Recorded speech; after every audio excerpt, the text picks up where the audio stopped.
Okay, good morning, everybody.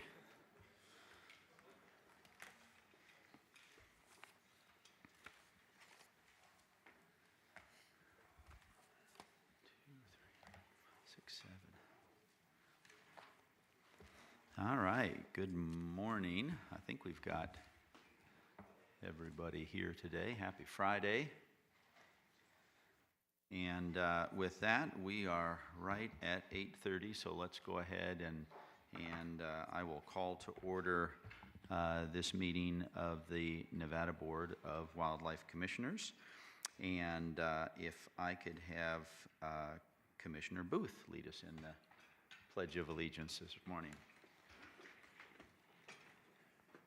I pledge allegiance to the flag of the United States of America and to the republic for which it stands, one nation, under God, indivisible, with liberty and justice for all.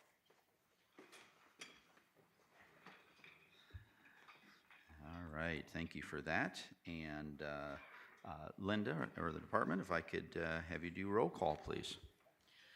Chairman Rogers. Here. Vice Chair Young. Here. Commissioner Barnes. Commissioner Bourne. Here. Commissioner Booth. Here. Commissioner Caviglia. Here. Commissioner Keel. Commissioner McNinch. Here. Commissioner Walther. Here. And Mr. Chair, we have Deputy Attorney General Angela Lee online for the Commission. All right, perfect. And, oh goodness, also, are there any County Advisory Board members here in attendance?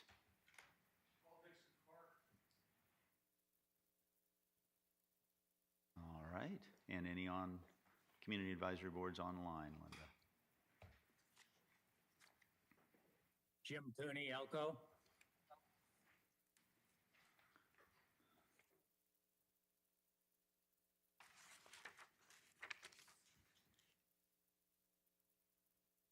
Go ahead, Mr. Malaki.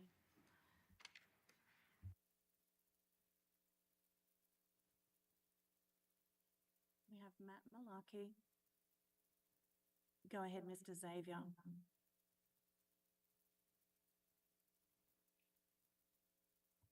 Michael Xavier, Douglas County.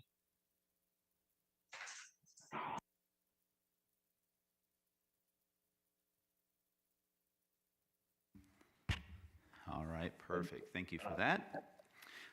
We will move on to public comment period. Public comment period will be limited to 3 minutes. No action can be taken by the commission at this time. Any item requiring commission action may be scheduled on a future commission agenda.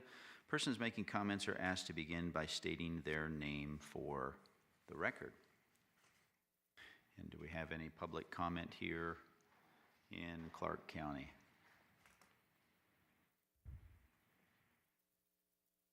All right, everybody's quiet today. How about online? Any public comment online? None? All right. With that, we will move on to agenda item number 3. This is approval of the agenda. The commission will review the agenda and may take action to approve the agenda for September 27.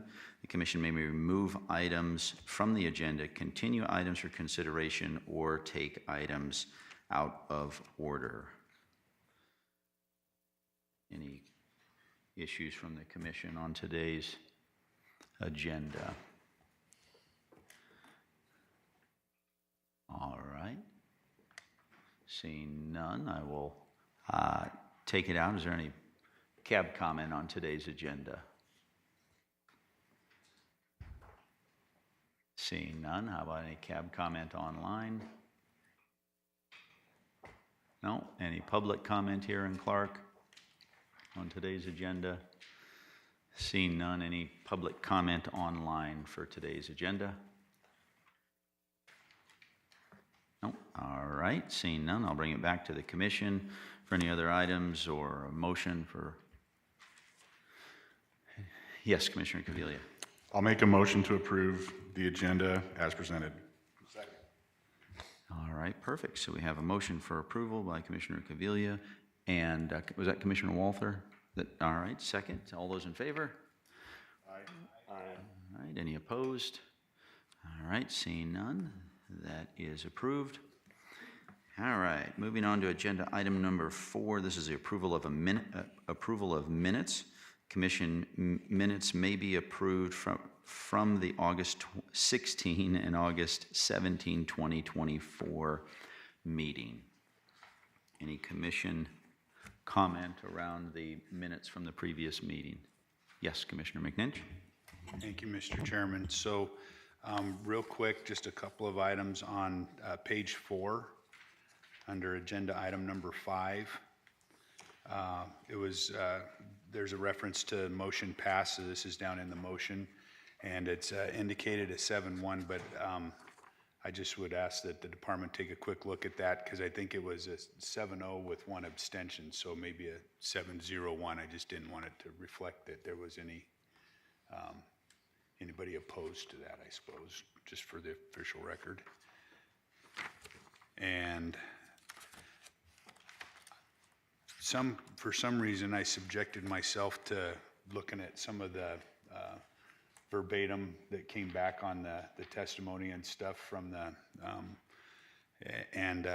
I think that there's a number of places where Mr. Burkett is referenced, but I think it might have been Chair Rogers speaking, and I'm not sure how to even go and look at that, but I think that there were a number of places where it's referencing Mr. Burkett, but I think it might have been Chair Rogers that was communicating in those.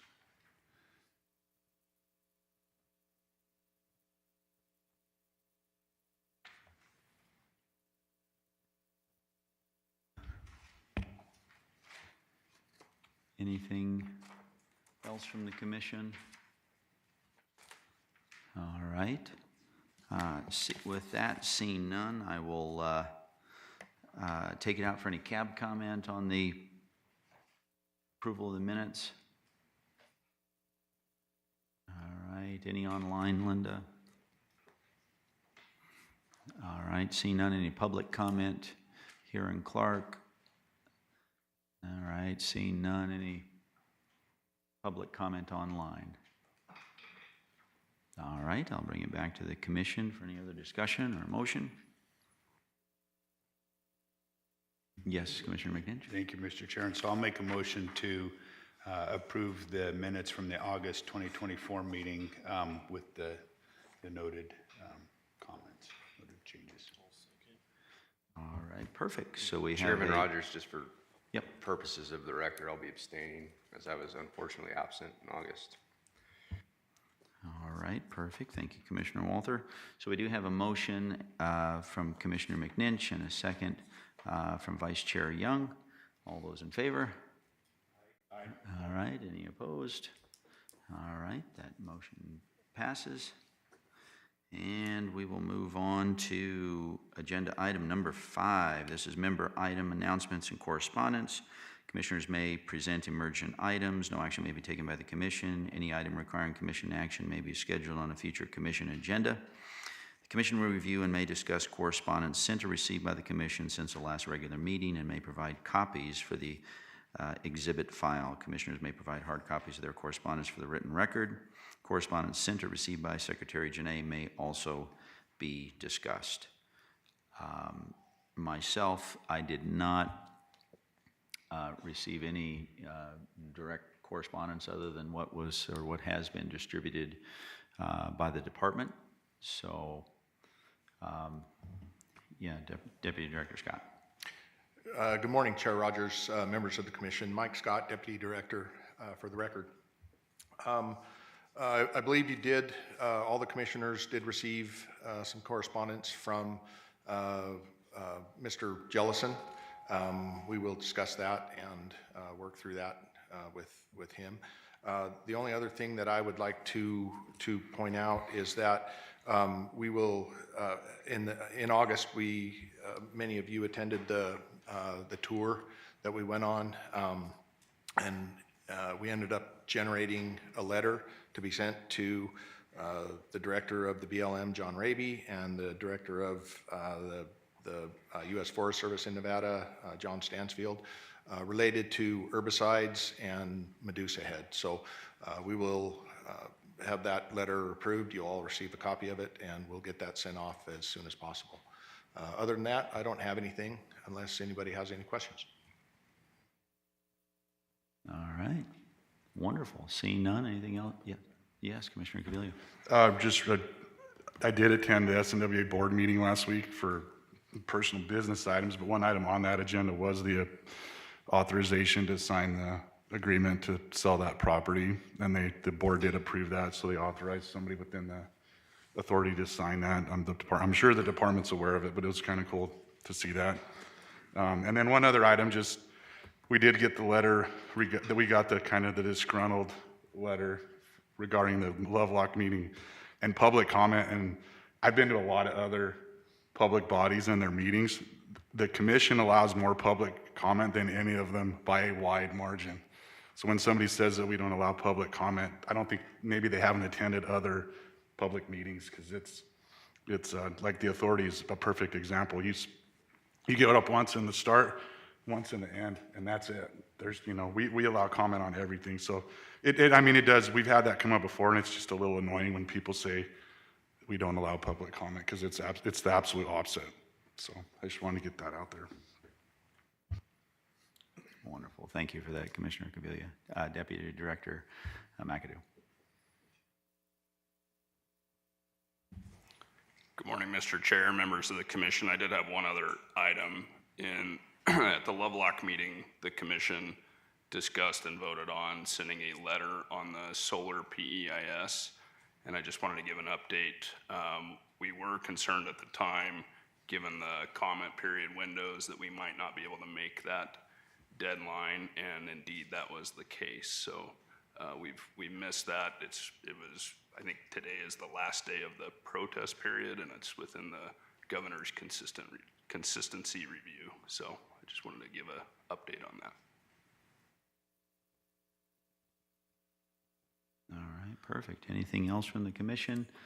The only item that I had, and in particular, I know at our last meeting we had talked a little bit about, and the notion was brought up on emerging technologies, and really kind of the threat to wildlife around emerging technologies. And anyway, so I just wanted to address that. And Vice Chair Young, did you have a few? Yeah. Yes, please. Thank you, Chair. I think I've had many conversations, or people reached out to me, I should say, as well as there's a presentation at WAFLA on emerging technologies. And I think, at least for myself, I have an interest in kind of maybe having the department and Chief Knight maybe present potentially at a future commission meeting on what they're seeing in the field, what the concerns are, if any, what other states are seeing, what other states are doing. So again, at a future meeting, I at least would like to see kind of where we're at with emerging technologies. We're not the only probably state dealing with this as well. Thank you. All right, thank you, Vice Chair Young. Anything else from the commission? All right, seeing none, we will go ahead and move on then to agenda item number 6.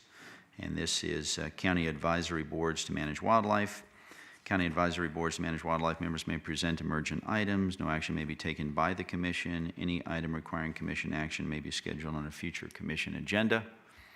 So with that, is there any community advisory boards here in attendance in Clark that wish to be heard? All right, seeing none. How about online? All right.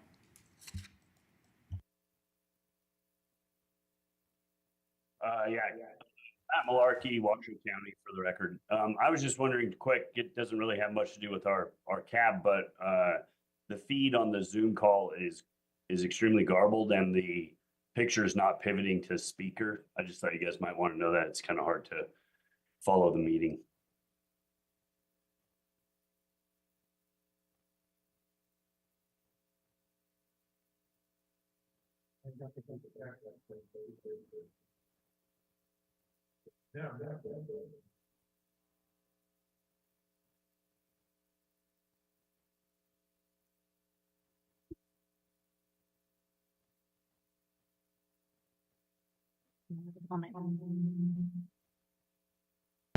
All right.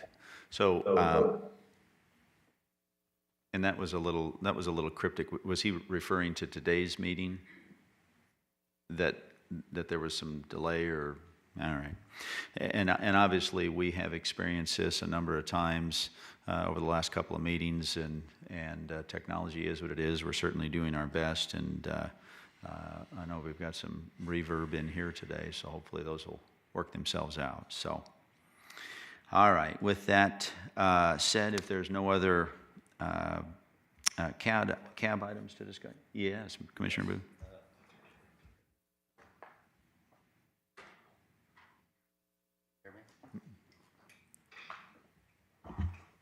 Thank you.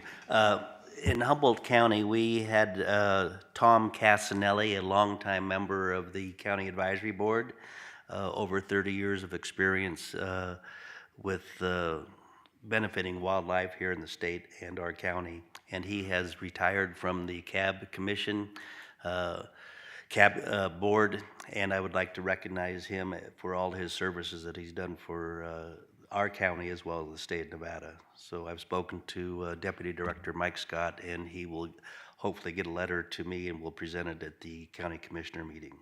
So thank you all CAB members who are taking the time to be a part of the Wildlife Commission. We appreciate it. All right, thank you, Commissioner Booth, for that recognition. That's certainly a long time of service, and so recognized. So thank you for that. Anything else? And seeing none, we will then go ahead to move on to agenda item number 7. And this is department reports. And 7A is a department activity report, Secretary Janae and division administrators. Although I understand Secretary Janae is not here today. So with that said, I will turn it over to the department. Good morning, Chairman and Commissioners. Jordan Goshert, Deputy Director for the record. In the absence of Director Janae, I will be reading the Director's Office Department Activity Report. The Director's Office submitted the next biennial budget on August 30th and presented it to the Governor's Finance Office on September 19th. Director Janae is currently at the Association of Fish and Wildlife Agencies meeting in Wisconsin. He will be attending numerous meetings on federal lands and sagebrush initiatives, amongst others. Director Janae also attended meetings with the Governor's Office on wildlife corridors and attended a presentation from the Chief Innovation Office regarding statewide recruitment strategies. In relation to that, the department attended a UNR career fair this month and will be attending a hiring fair next month. I attended the Western Association of Fish and Wildlife Agencies Conservation Business Managers Association meeting in Boise, Idaho in early September, and toured the Legislative Council Bureau Policy Analysts with Deputy Director McAdoo on the 12th Street Pond site, Battle Mountain Field Office, and Argenta Wildlife Management area. This was a good opportunity to showcase some of the work we have ahead of us and educate them on the importance of our work. Deputy Director McAdoo presented a request to the Humboldt County Commission for additional funds for the Youth License Fund.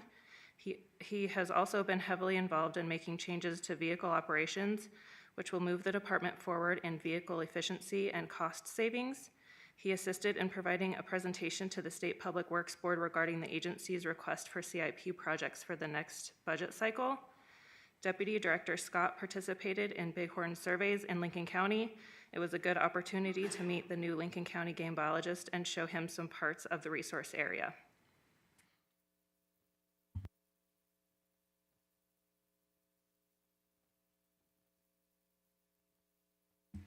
I might add that at the Humboldt County Commissioner meeting,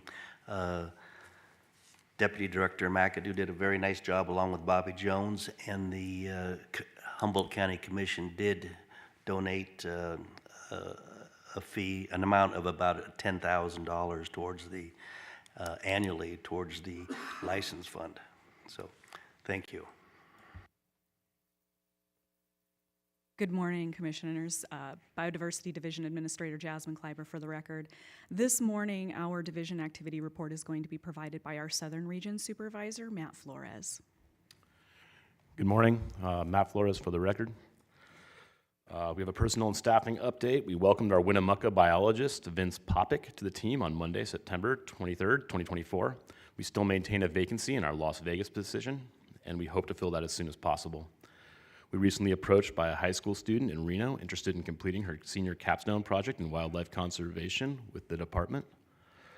We will be meeting with her next week to establish a program plan that will provide her with the experience across biodiversity, fisheries, game, and habitat divisions over the coming months, with the student providing a project completion presentation in May 2025. For our avian programs, biodiversity biologists continue to survey for pinyon jay nesting colonies and have been working with the Habitat Division to improve pinyon juniper treatment practices across the state. Staff are also working with regional and federal partners in planning and monitoring workshop this fall. Biodiversity biologists concluded surveys for regional shorebird activity as part of a West-wide effort to monitor shorebirds along alkali water bodies, partnering with Point Blue Conservation Science, volunteers, as well as federal and local agencies. Shorebird surveys continued in August, with 100% of the survey sites in Nevada successfully surveyed. In our reptile program, NDOW led a volunteer rosing cruising effort has almost concluded for the field season with a total of 21 survey nights, resulting in 58 passes on selected routes in Clark County, Nevada. This yielded 46 observations of 24 different species of reptiles. Efforts during FY24 and FY25 are entirely volunteer-based. Biodiversity biologists partner with the BLM on September 6th through the 7th, 2024, to conduct a reptile blitz in Calico Basin in Red Rock National Conservation Area. The blitz took place over 2 days during the morning hours to record reptile activity. The goal being to locate reptiles as they move from their summer denning areas to their winter dens. Surveyors recorded 22 observations of 4 different reptile species during this 2-day effort. As autumn and spring temperatures continue to rise, our understanding of reptile response to seasonal differences continues to change, with above-ground activity being recorded into October, which has traditionally been absent of above-ground observations for many different species. In small mammals and bats, the small mammal seasonal crew contracted through the Eastern Nevada Landscape Coalition is wrapping up surveys this week of September 23rd, 2024, with a collaborative trapping effort with the U.S. Fish and Wildlife Service at the Ash Meadows National Wildlife Refuge. The crew successfully surveyed 17 sites across the state, primarily targeting the dark and pale kangaroo mouse, following NDOW's recently developed standardized trapping guidance. In addition, several historically surveyed sites, some not surveyed since last century, were resurveyed for species of greatest conservation need. These historic resurvey efforts represent unique opportunities to compare changes to species communities through time. Overall, the data will fill gaps in our knowledge of species occurrence and distribution and will better support our conservation goals, such as more comprehensive NEPA tech review and holistic habitat restoration.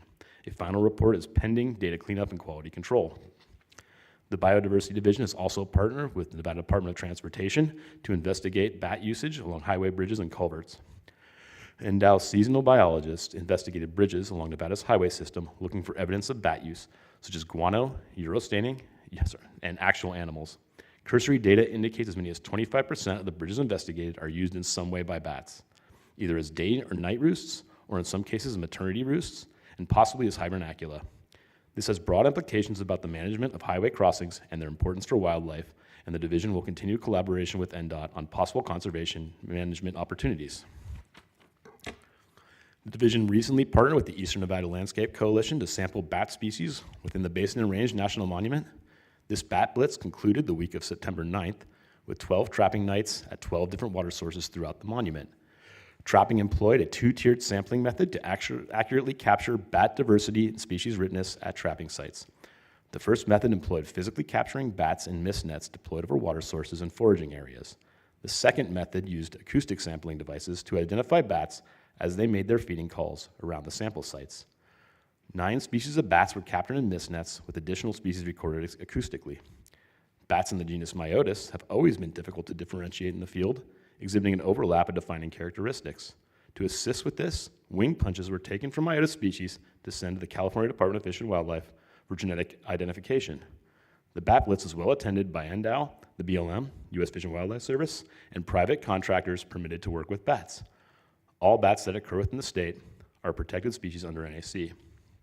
In addition to the bat blitz, at the Range National Monument, NA bat selection surveys continued around the state.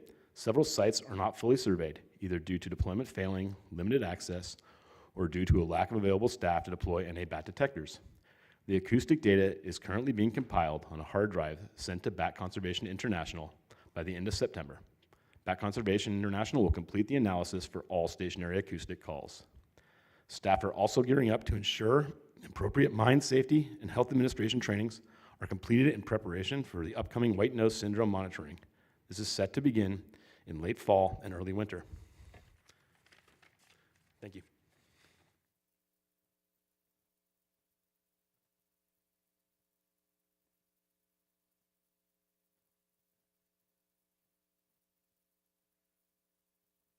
My name is Abby Zarnecki. I'm the Angler Education Coordinator for Conservation Division. I'm reading on behalf of Chris Vasey, our chief. So our main outreach has been with conservation educators in the southern and western regions. We've started leading seasonal bat walks. Many of these walks are done with our partner organizations, and is a great opportunity to highlight the diversity and importance of bats in Nevada. These walks will continue through October until our populations begin to migrate. Staff is facilitating the second annual edition of the Get Outside Bingo. The purpose of this fun game is to promote our Take 17 initiative. This year, we've brought in the Natural Resource Conservation Service, State Parks, Outdoor Recreation Division, and Travel Nevada to contribute to promote the campaign. NDOW is very grateful for the donation commitments to the Nevada Youth License Fund that we have received from the following counties: Lander donated $15,000, White Pine $7,500, and Humboldt $7,500. And then for education, conservation educators are scheduling to fill a record number of requests from teachers of various programs. Our 4th grade program, Know Your Nevada, remains one of our most requested, as well as the National Archery in the Schools program. There are 2 pilots being soft launched this fall in a small number of classrooms: birding in the schools and unpacking urban wildlife. Nevada Knockout will be starting its 6th year, and we will be taking educator signups. Our volunteer program, volunteers from the Nevada Waterfowl Association came out to Stillwater National Wildlife Refuge on August 24th, the 31st, and September 7th to assist with bird banding. This generated over 120 hours of volunteer time and over 1,000 volunteer miles. Conservation education staff partnered with Fisheries for the Marlette Lake Fish Out. Over 60 volunteers came out on September 14th and accounted for the translocation of over 120 fish from the lake. Hours and miles are still being calculated for this project, but the contribution is very sizable. Media highlights: our staff is promoting multiple topics which result in a wide variety of stories in online, print, broadcast, and radio news, including a bear injured in the Davis fire, chronic wasting disease, and duck hunting applications for Q Pittman and Overton wildlife management areas, moving to online only. The department also promoted several campaigns on our social media platforms, including Take 17, Get Outside Bingo, Elk Week, and a partnership with the USGS to promote wildlife crossing and the science behind them.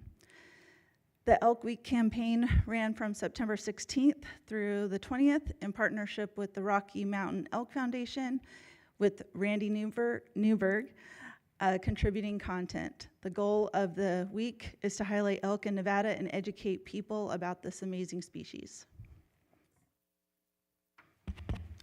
I did have one item. You mentioned at the beginning of your presentation, did you say a bat walk? Yeah, so a few years ago, I think actually before COVID, we started walkabouts, usually just a small area, ADA compliant, where anyone, families of all ages, can come out right after sunset. Usually started actually right before sunset. And then as sunset approaches, then people literally get to see the bats, and they actually have some really cool echo meters, and then they can actually see like how the call is recorded as well. And so we record during the walks too. Interesting. And also, just curious, how is that being disseminated to the public through social media? Just because I had not heard of it, I was unaware. Not that I'm into bats, but but it is fascinating. We do try to get everything out on social media, definitely Facebook, Instagram mainly, and then also everything's always found on our register-ed.com, which is our main site for all of our classes. Good. So, thank you. Wonderful. Thank you.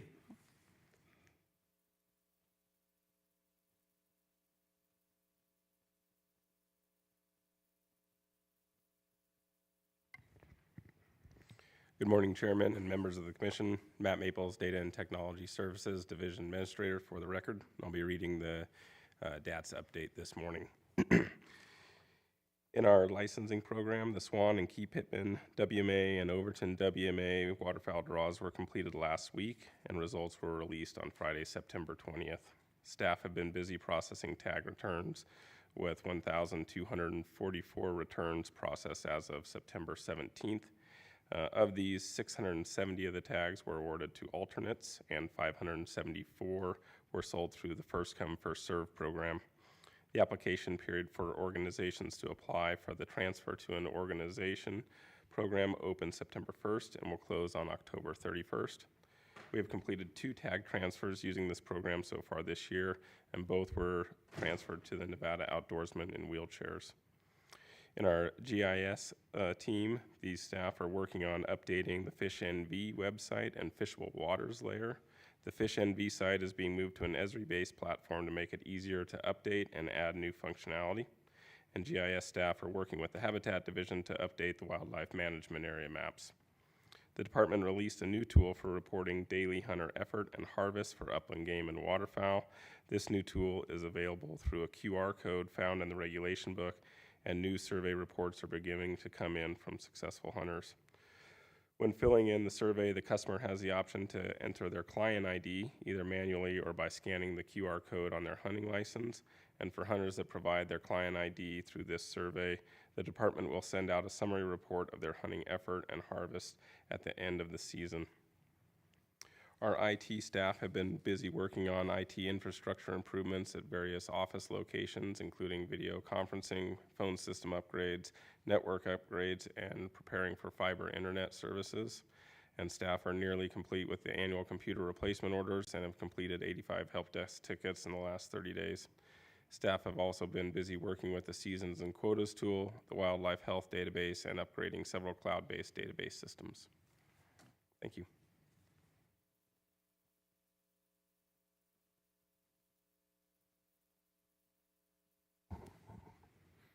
Morning, Chairman Rogers, Commissioners. For the record, Chris Crookshanks, Chief of Fisheries. From personnel and staffing, we are pleased to announce that Jeff McDonald has been selected for the Fish Hatchery Supervisor position at Gallagher Hatchery in Ruby Valley. Jeff has been at Gallagher Hatchery nearly 2 years and most recently served as the Assistant Manager position. And for those of us that were on the tour of Gallagher Hatchery, Jeff was the individual that led the tour. Really good guy. In addition, Austin Wilson was recently selected to fill the fisheries biologist position in charge of the Snake River Basin waters, including the Bruno and Jarbidge River systems, as well as Wild Horse Reservoir. Mr. Wilson comes to us from New Mexico and will be a welcome addition to the Elko office. From our Aquatic Invasive Species Program. In cooperation with the engineering staff as well as Western and Southern Region biologists, work continues on the eradication of a population of red claw crayfish from Rhodes Salt Marsh near Mina, Nevada. Plans are in place to divert discharge into the marsh throughout the winter to reduce water temperature to the point where crayfish cannot persist. In addition, continued post-treatment monitoring efforts of the Clark County Wetlands Park have resulted in 0 captures and no reports or sightings of red claw crayfish there. From our Sport Fish and Native Aquatics programs, pond restoration activities at Blue Ling Spring in Mineral County were recently completed. The spring contains an introduced population of endangered Hyco White River springfish and suffered extensive damage from flash flooding. A huge debt of gratitude is owed to Habitat and Game Division personnel that assisted in the effort.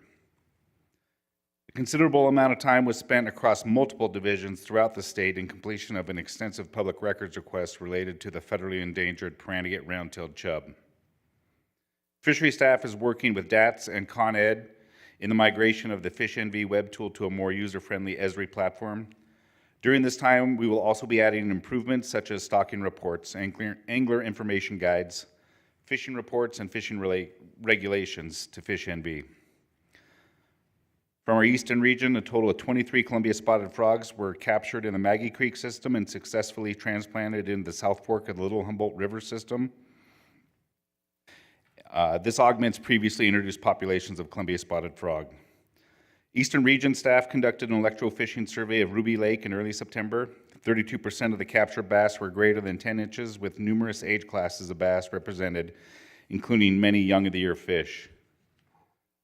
From our southern region staff received a report in late August of an angler wanting a state record certificate for a flathead catfish caught from the Laughlin Lagoon.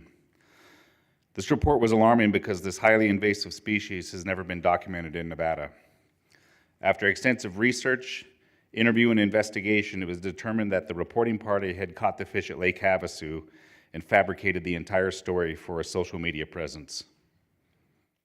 Huge thanks goes out to law enforcement staff for their assistance in this matter. In addition, the southern region mark recapture surveys were completed at several southern region locations for annual population assessment activities. Recent habitat improvements at many of these waters has proven extremely beneficial for these native and endemic populations. And from our western region, in conjunction with Trout Unlimited, UC Davis Genetics Lab, and Oregon Department of Fish and Wildlife, western region personnel participated in a program to salvage and preserve Lahontan cutthroat trout genetics in the McDermott Creek system in Humboldt County. The ongoing effort involves the capture, analysis, and movement of pure LCT prior to a full system eradication. Prior to the drawdown to facilitate dam replacement, a volunteer fish out event was recently held at Marlette Lake. Sponsored by the Reno Fly Shop, more than 60 anglers were successful in catching 146 rainbow trout, Lahontan cutthroat trout, and brook trout that were transplanted into nearby waters to preserve our brood source for the future. Huge thanks goes out to conservation education staff, the Reno Fly Shop, and all of our volunteer participants. And I'll stand for any questions. Yeah, thank you for that. I just had a question and curious. I know we've talked about it a little bit, and that is Cave Lake in White Pine County. Just curious, any update on Cave Lake and the dam and what's going on there? And I'll defer to Deputy Director McAdoo on this one because I think he's way more in the loop than I am. Mr. Chairman, members of the commission, I'm actually looking for my update on my phone as we talk, but it was delayed again to November. I'm looking for the details, but the contractor yet again had more delays, so we're hoping that we can have it wrapped up by November. So would that mean completion and ready to start filling the lake at some point in time, or that's when it would be full and? That would be completion of the dam and ready to start accepting water is my impression, yeah. So, and I think it's a multi-year projection to have the lake full. Okay. Yep. Commissioner Booth. Yes, kudos to the department for finding the fact that there was a false fish report. Is there anything that happens to the individuals that file a false fishing report for a trophy fish? I don't believe so, but I would defer to our law enforcement division on that question because it's strictly a law enforcement matter. Well, I imagine it took a lot of time to find that it was caught in a different area. It was pretty fascinating, Commissioner Booth. We got a picture from the individual that's holding this big flathead catfish, and he's in the back of a pickup truck, and you can, in the reflection of the back window of his pickup truck, you can see a Carl's Jr. and there wasn't one in Laughlin where he reported to be, and also in addition in the reflection of his back window, you can see a skyline of mountains. And if you go to Google Earth to Lake Havasu to Carl's Jr., and you start looking around and you can see that skyline. So great detective work by our law enforcement division. So if I may, Commissioners, Chris Walther, Game Warden Lieutenant, Southern Region. I worked on this case closely with our Fisheries Division. We did pass over all the information to Arizona Game and Fish. Noodling is illegal as well in Arizona as it is in Nevada. They were very interested in the case and potentially pursuing violations on him. Yes, we could have potentially looked into furnishing a false report to our division, but we're going to let Arizona move forward with their case, and they're working on it. So, thank you. Thank you. Good job. I might also add one thing. As a result of this case with the flathead catfish, I sent a quick email out to all 50 fish chiefs in the U.S., just giving a heads up about this situation. And this individual is very, very well known across the U.S. in many states, especially across the South, for similar shenanigans. Thank you. Hold on one second. We did have one, Commissioner McNinch. Thank you. So Chris, I found a note while I was going through materials for the last meeting, and you had, in one of your reports, you know how you use the YY brook trout to eradicate. So there was a comment in there about the YY pike, and that may not be effective for eradicating pike. What's why? Why would that not be as good an option? The way the YY world works is you raise these fish in a hatchery in order to make them YY. There's a whole chemical solution that's developed and is put in a medicated feed that you feed the fish that turns them into a YY fish to all male. In all the preliminary studies of trying to do this with pike, the researchers are having really difficult time converting regular pike to YY pike in a hatchery setting. That's the exact reason. But they're showing some early success with carp. Thank you. It just seemed like a really good way of going, but I thought there was something else going on that I didn't understand, like they had some ability to adapt or something that was kind of weird and different, but that makes sense. For some reason, northern pike seem to be very resistant in converting to YY, in that chemical process. Yeah, makes sense, right? That's why they're hard to get rid of. Dinosaurs. Thank you.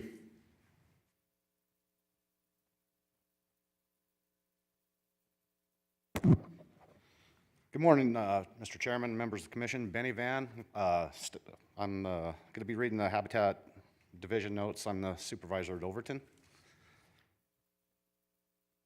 All right. The technical guidance position has been filled with Asteria Straw, joining us September 30th, 2024.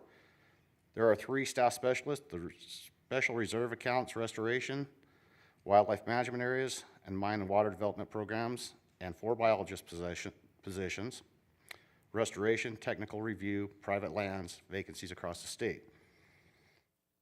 We hope to fill these vacancies as soon as possible. The Habitat Division appreciates the great support from Jasmine Kilber and Matt Maples and others during this time.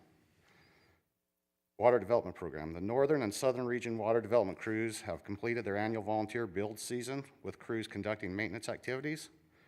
Recent sheep flights in Southern Nevada revealed low water storage levels at numerous guzzlers. The record high temperatures coupled with desiccated forage, rutting activity, sheep density, and little to no moisture for many months has resulted in accelerated drawdown rates since the water levels were last checked in August. Aerial water hauls were planned for several days around September 22nd with the goal of supplementing the spotted 5, new arrows, Yoxen, Poppy, and Genie guzzlers to provide relief. Wildlife management areas, staff continue habitat improvements on the management work across the state. Gordon Darby conducted the Overton and Key Pittman Wildlife Management Area draw reservation systems on September 18th. Results were reviewed and verified by Habitat and DATS, with the results being emailed to applicants and posted online. This season, there were 412 applicants submitted for reservations at Overton and 143 applications submitted for reservations at Key Pittman. Restoration and rehabilitation. As of September 18, 2024, 693 fires have occurred in Nevada, burning 73,571 acres. Staff are coordinating with landowners, managers, and making plans for restoration and rehabilitation projects across the state. Currently, we have approximately 47,000 acres of restoration treatments planned, which include this year's burned areas as well as previous burned areas. Staff hosted a threats-based strategic conservation workshop on August 12th in collaboration with experts from Oregon State University. Approximately 40 people participated and worked collaboratively to strategically plan sagebrush conservation in northwestern Nevada. Private lands program. The department closed on the Charlie Hill acquisition on August 30th, 2024. This property is a 5.8 acre parcel that will be added to the Argenta Wildlife Management Area near Battle Mountain. Technical guidance. The program continues to provide guidance and input on several large-scale projects and efforts, including BLM Section 368 Transmission Line Corridor, EIS, Sagegrass Plan Revisions, Solar West, PEIS, Greenlink North Transmission Line, Grid Lines West Transmission Line, and Cross-Tie Transmission Line. Program staff also continue to participate on the BLM's Libra Solar, White Pine Pump Hydro, Rhyolite Ridge, and Esmeralda Solar Complex. On September 11th and 12th, 2024, the program staff held a two-day technical guidance workshop to discuss further development approaches and guidance for the program. Topics discussed included the future of the program and program updates, guidance on public commenting, BLM's mitigation IM, and status of the MOU for holding mitigation funds, developing a mitigation framework technical review project tracking, and potential use of the state's CCS quantification tool for non-sagegrass species. Staff will continue discussions and development of a program support materials. Since January 1st, 2024, the Energy Review Program has received a total of 33 project applications, including one solar project amendment. New projects submitted to the review program include 7 energy transmission projects, 14 solar energy projects, and 11 others that primarily include battery energy storage facilities. The Sagebrush Ecosystem Technical Team. The Sagebrush Ecosystem Technical Team set is currently providing guidance and input to several major projects that are affecting sagegrass interest. On September 26, 2024, the SET and management of the Sagebrush Ecosystem Council in Carson City met with them in Carson City. Members of the SET staff also participated in the 34 Waffle Sage and Columbian Sharp-tailed Grouse workshop and Wasatch, Washington, as well as the Pinyon Jay workshop organized by the Great Basin Bird Observatory in Juneau. I'll stand for any questions that I might be able to answer. Yeah, I just wanted a point of clarity. You mentioned some of the water development projects here in southern Nevada, and in September, I just wanted to confirm, were there some water hauls conducted in September to fill some of these projects, or what yes, actually we did took place? actually do some water hauls recently. We did, I believe it was Spotted 5 on the NTTR range, and then Mr. Shameless was the other one that was done recently. The rest of them we were planning, they've actually been put on hold. There was some rainfall. We've got water in those guzzlers. Deputy Director Scott, did you have? Yeah, Mike Scott for the record. Benny's exactly right. We did fill Mr. Shameless to about 60% capacity in the Meadow Valley range, spotted number 5, and I thought we were going to do some additional water hauls in the McCulloughs, but we also recently added some water in the Muddies, in particularly the whatever that big unit in the Muddies is. We put some water in that one, but hopefully we will get some rain to provide some relief. While I was flying last week in Lincoln County, we noted that a lot of the units are at about 30% capacity, which is probably enough to get us, to the cool season. But we are monitoring a lot of these units just to make sure that some of these the wildlife does have access to water. So. Yeah, no, thank you for that, because I was wondering if there was some concern, knowing that we've had this prolonged heat. Here we are, practically the 1st of October, and it's going to be 104 or 5 today. So anyway, so we're just curious to add, and as long as I guess there's some monitoring going on to make sure that if this does continue, that we're ready to act if need be. Mr. Maples, did you have? Yeah, if I may, Mr. Chairman. And so Deputy Director Scott's absolutely right. We were looking at some units in the McCulloughs, but they were determined to be sufficient for the time being, so we elected to postpone water hauls in some of the other units. McCullough's in one other range. Forgive me, I can't remember, but we had a few other units where we were targeting, and then we did some additional flyovers and determined that they didn't need water hauls at this time. And it was, I think, 5,000 gallons and 6,000 gallons into the 2 units that were filled. So. All right, thank you.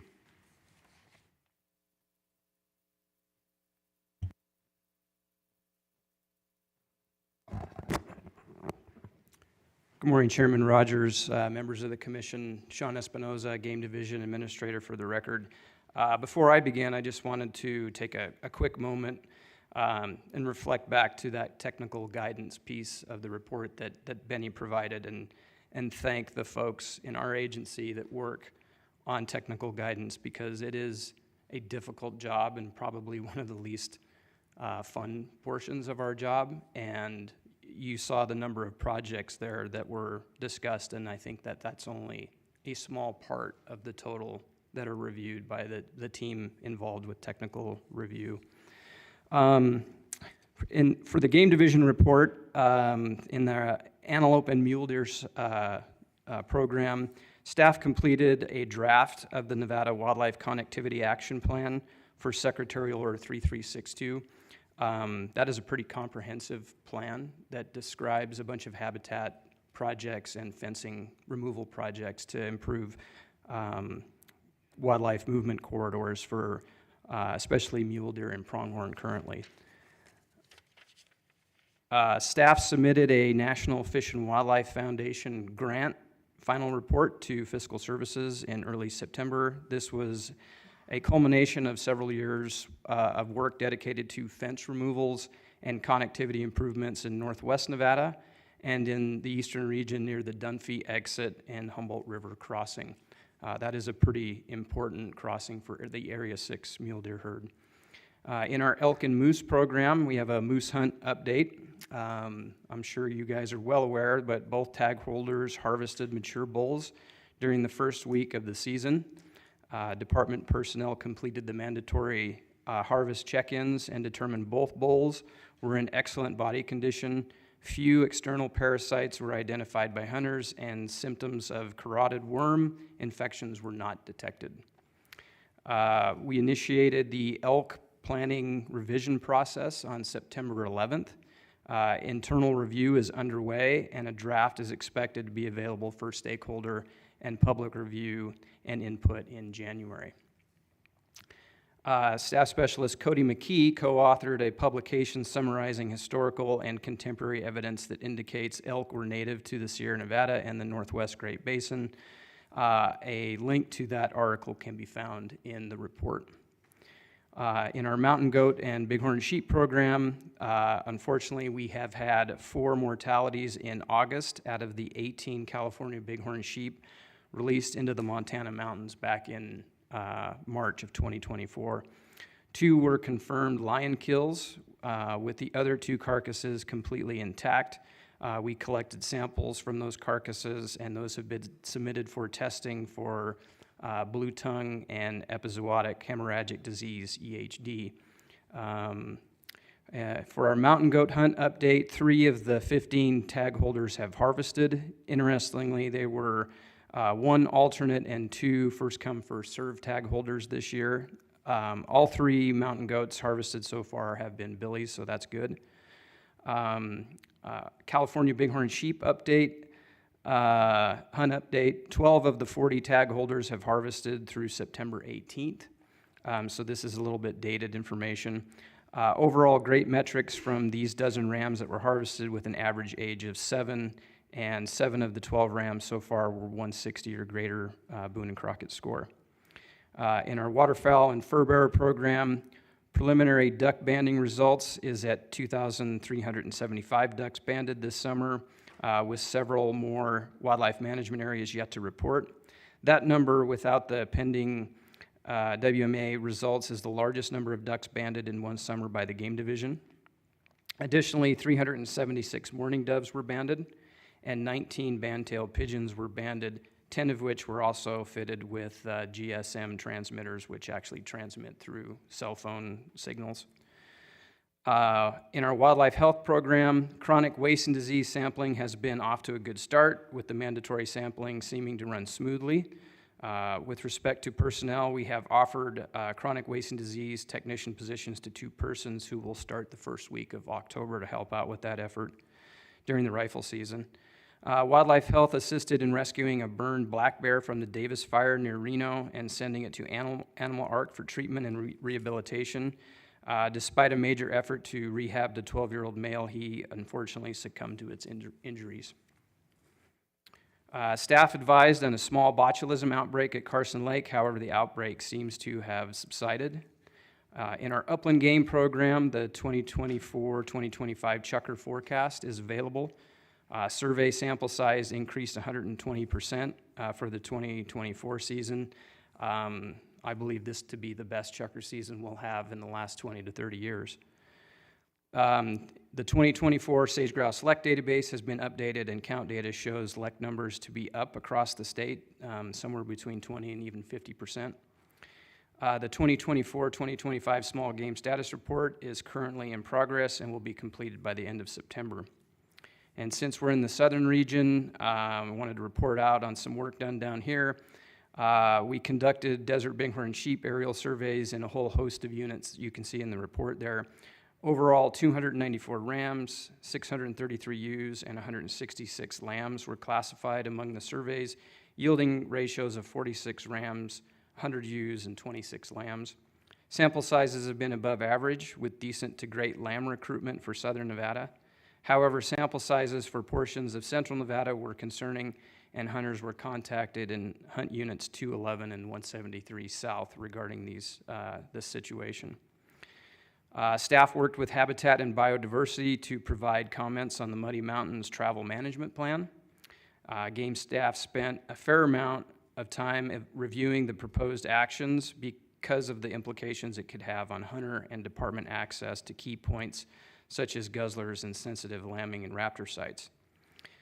Game conservation, education, and law enforcement staff coordinated and darted and sampled 11 bighorn sheep at Hemingway Park in Boulder City. The purpose of this sampling effort was to see disease profiles of the River Mountain sheep population because of chronically low lamb production. 3 of the 11 sheep that were sampled were PCR positive for bacterial pneumonia. Strain typing should be conducted soon on the samples, indicating if we are dealing with a new infection or the same strain type. And that concludes our report, and I'd be happy to take any questions. Yes, Commissioner Cavilla? I have Mr. Espinoza, regarding the California bighorn transfer and the 2 killed by lions. I think our new rule was 1 strike, and we're going to attempt to kill those lions. Did Wildlife Services respond to that? Yeah, thank you for the commission or the question, Commissioner Cavilla. Wildlife Services was deployed. However, I do not know if they were successful yet or not in capturing the offending lion. Relative to the big game elk hunts in northern Elko County, I've heard that the water supply in some of those guzzlers is extremely low. Do you have any reports relative to what that status is? Thank you for the question, Commissioner Booth. I have not heard that specifically, so I'm not privy to that. I know we've got some recent pretty decent rains in that part of the world, but I have not heard about low water levels in those developments in northeastern Nevada. I don't know, maybe Deputy Director. It was before the rains. It was one of the hunters out of Winnemucca that was up there and had indicated that the water supply in the guzzlers were low in the area that they were hunting. Yeah, thanks for the question, Commissioner Booth.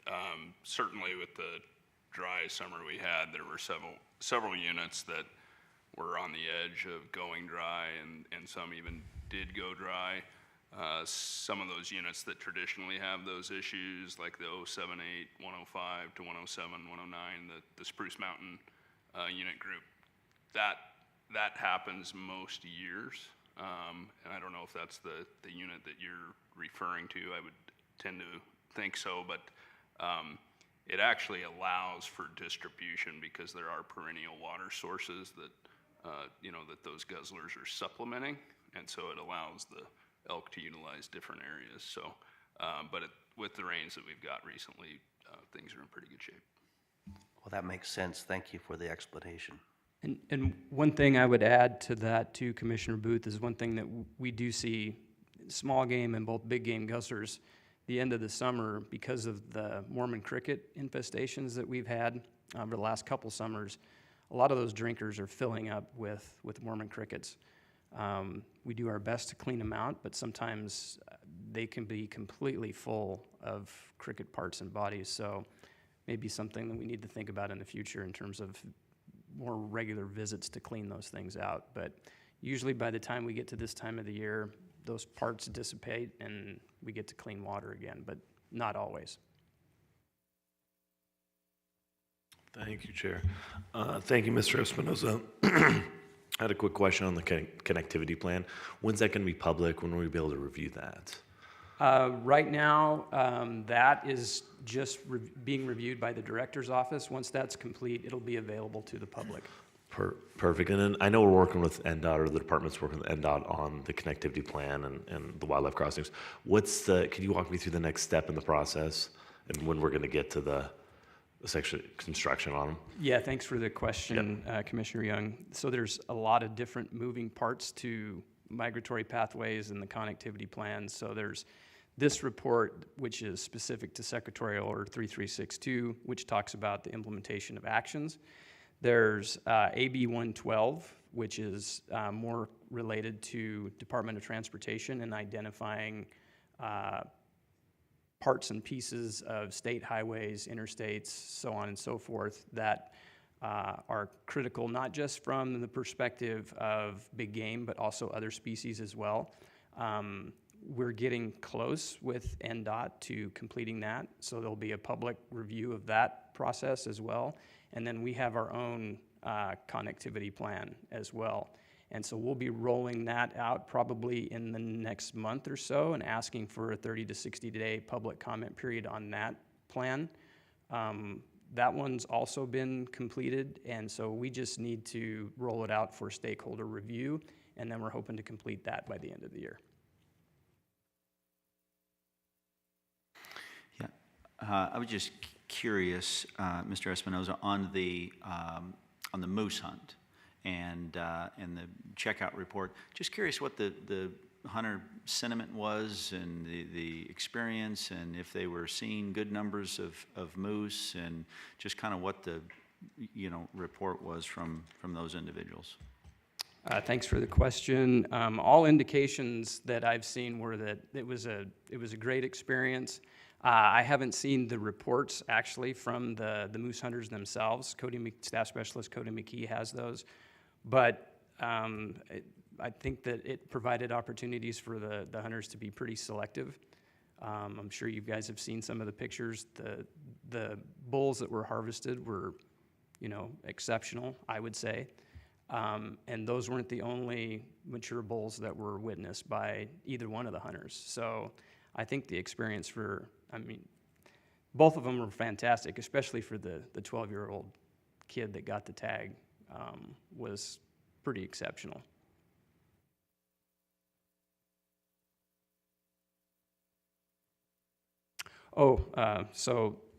Deputy Director Scott just mentioned to me one other thing that we're working on as well, is we're rolling out a revision to the statewide bighorn sheep management plan.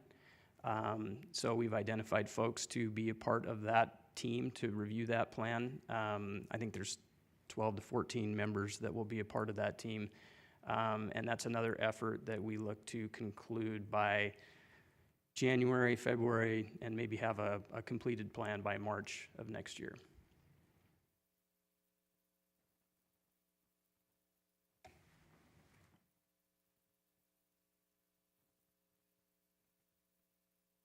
morning, Chair Rogers and the Commission. Chief Game Warden Christy Knight for the record. Personnel and staffing. Wes Coons was promoted from Western Region Lieutenant to Captain over training and operations.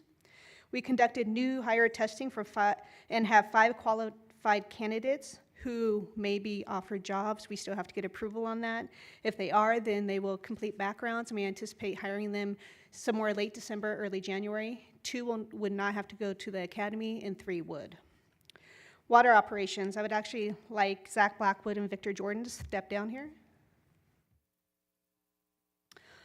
On September 17th, Zach Blackwood and Victor Jordan received recognition from Henderson Councilwoman Carrie Cox for their life-saving response to the Councilwoman's swamped vessel on Lake Mead in July of this year. Councilwoman Cox stated because of their quick actions, she knew they would be okay, and as, quote, "What is perhaps the most amazing to me is that this is something they do every day of their lives, that they are heroes every day, and on our worst day, they were there for us." Councilwoman Cox stated Zach calmed them down, and Victor was actually able to rescue their boat. With that, they are very humble, and they will say this is their job, this is what they're supposed to do. But I would like to bring recognition to them because they do this every day, and they have saved countless lives because of their work. So I would like to introduce Victor Jordan and Zach Blackwood, and I would like to give them a personal thank you for what you do every day.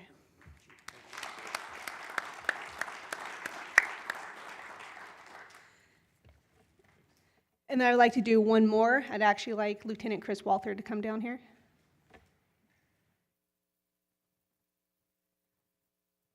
This one's actually really short, but Game Warden Chris Walther, Lieutenant for the Southern Region, conducted CPR on a drowning victim on Lake Mojave for over half an hour. Unfortunately, he did succumb to the drowning incident, but this goes to show we put everything that we can into trying to save somebody, and it still affects us every day, no matter what we do, whether we save a life or don't save a life.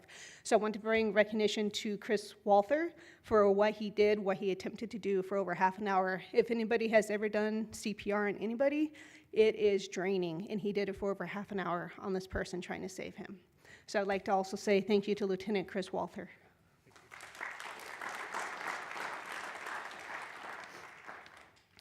Game wardens investigated a personal watercraft accident in Laughlin that led to a child being taken to Las Vegas for medical treatment.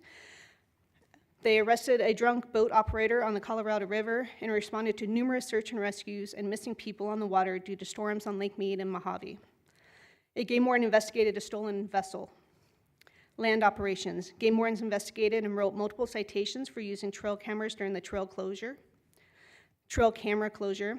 Game wardens investigated a deer shot before season, an unlawful killing of a mountain lion without a tag, multiple residency cases, elk taken with wrong physical characteristics, multiple accidental killing of 2 antelope on 1 tag, wasted game meat of a deer, self-defense killing of a bear, unlawful killing of a bear, harassment of waterfowl with a paraglider, chasing antelope with a side-by-side, failure to harvest an antelope, the hunter wounded to chase a bigger buck that he saw, poisoning raptors, unlawful killing of a bull elk with just the head removed, multiple hunt private property without permission trespass issues, and multiple unlawful guiding violations. Game wardens assisted with evacuations and road closures for the Davis Creek fires. And then on outreach, Eastern Region Game Wardens attended National Night Out. With that, I stand for any questions.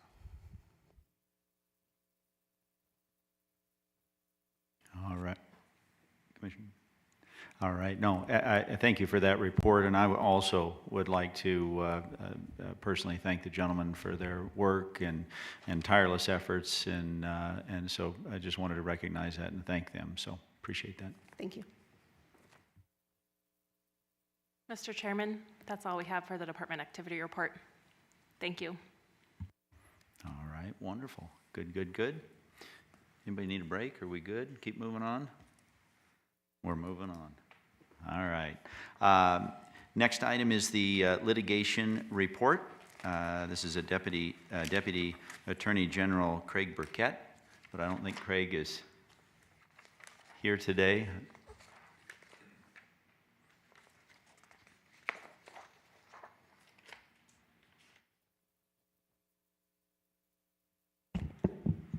So So Chair, we have lost our DAG temporarily, I would assume, but yes, DAG Burkett is not here today, so there'll be nobody reading the report. Was he going to be delivering a report on DAG Burkett's behalf? No, sir. Okay. Easy enough. So we're going to skip that item and roll on.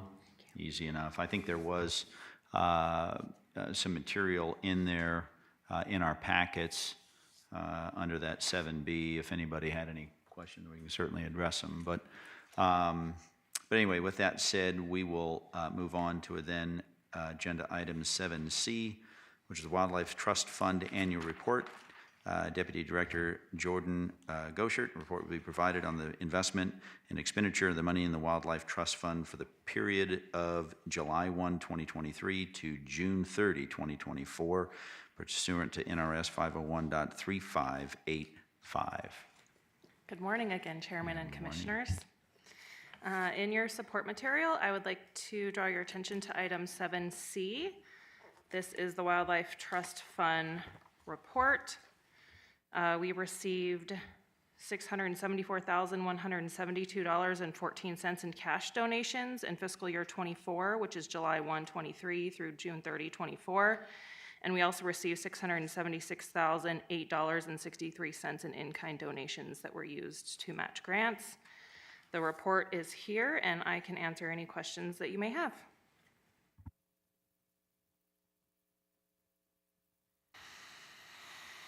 All right. Thank you for that. Anybody have any questions, concerns, comments on any of that? Commissioner Booth? Just out of curiosity, any donation that was unpredictable or that you did not expect? Thanks, Commissioner Booth. I'm not sure that I could answer that question, but I would like to ask all the division administrators that if they can think of anything that was received in FY24 to come forward and speak on it. Just out of curiosity, that's all. No problem. Thank you.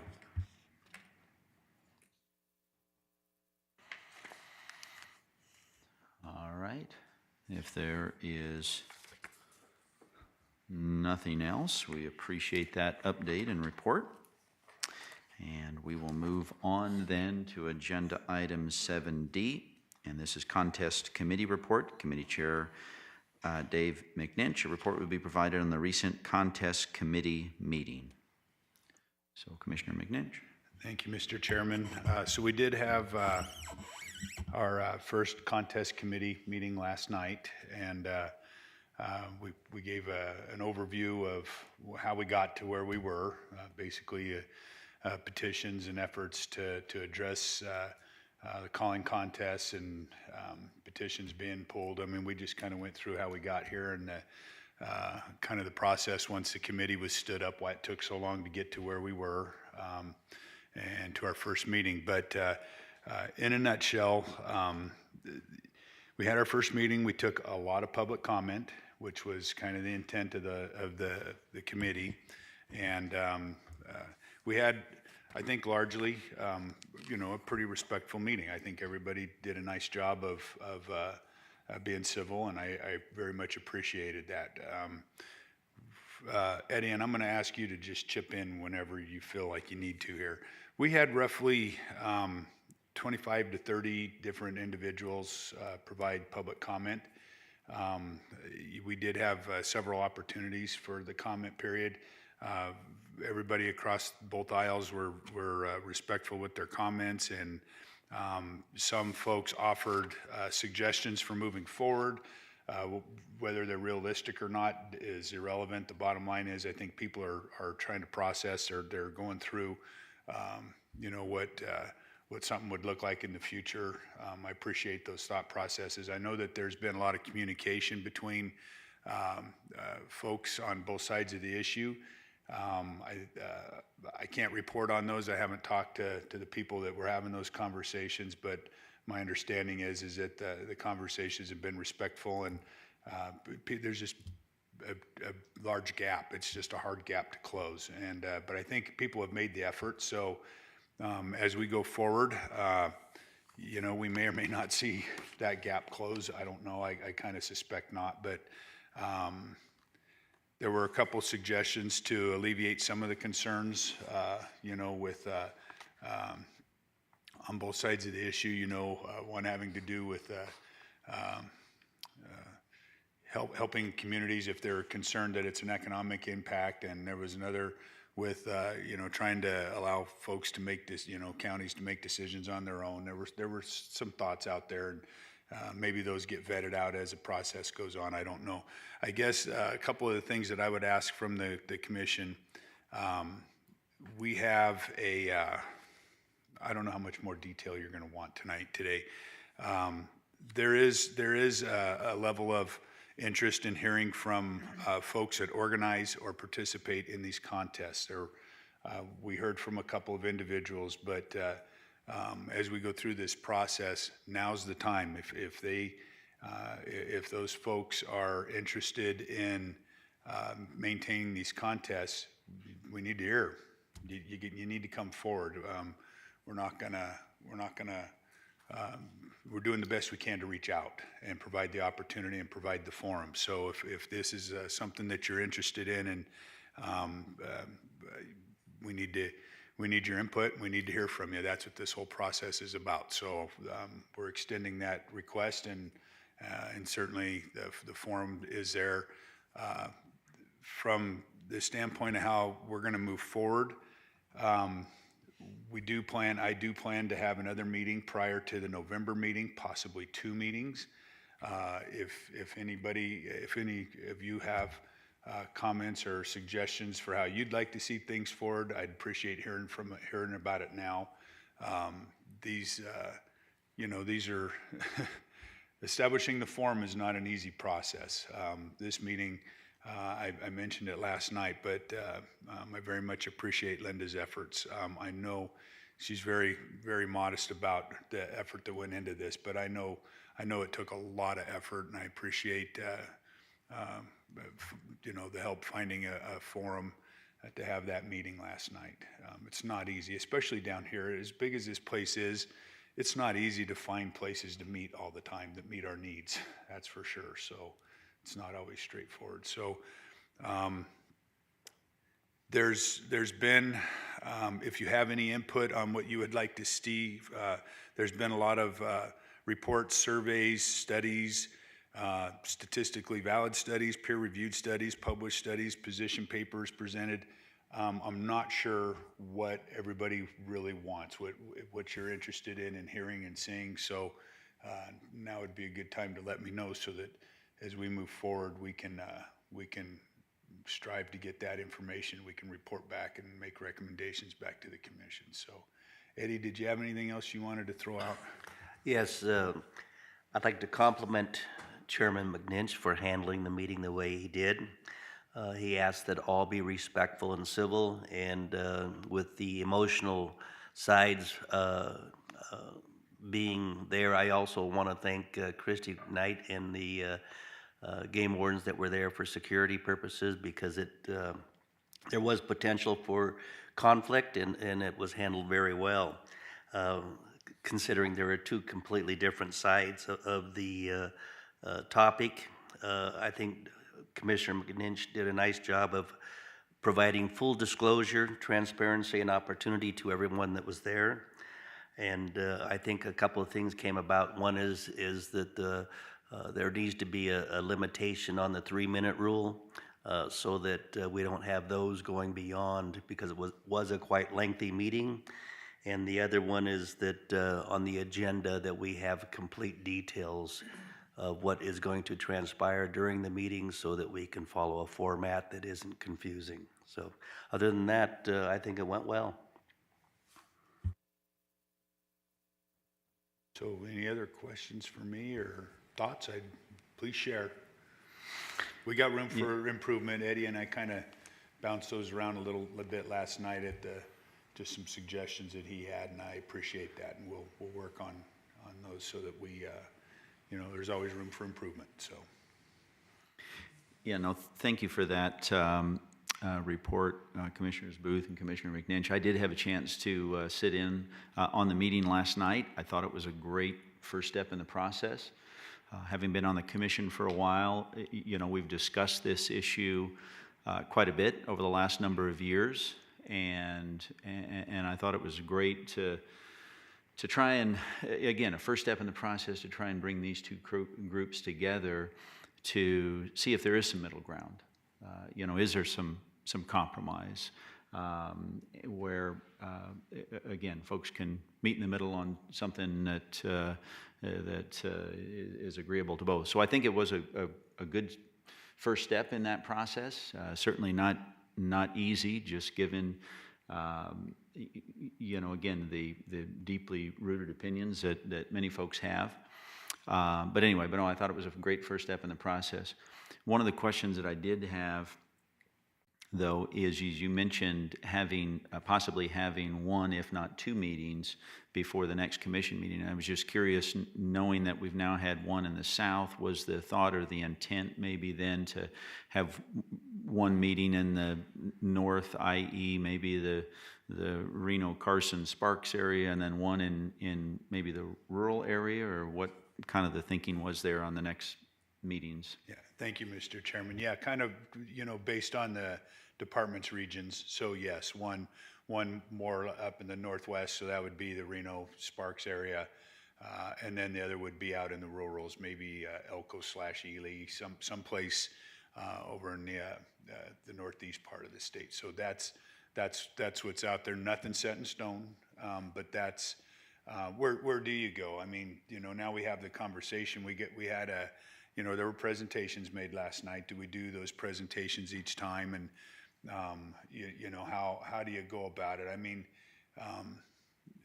you know, we're soliciting input, and best way to do that is to provide the opportunity, that, you know, the forum to do that, and to, you know, it's got to be teed up. So why not from the proponents and the opponents?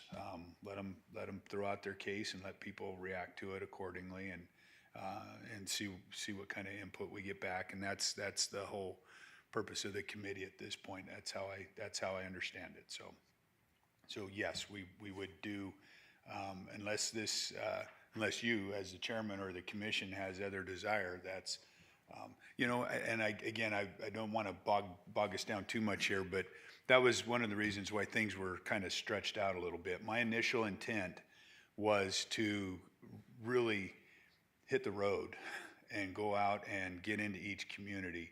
And in conversations with the department, they kind of talked me off the ledge a little bit and said, hey, this is really labor intensive. This is a big lift.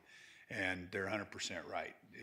That would have been a really, really big lift. So through several conversations and discussions, this is kind of, you know, we're kind of building the plane a little bit as we go here. But, you know, so we're trying to put something together that's realistic and has a level of representation to it, that represents other areas and stuff. So,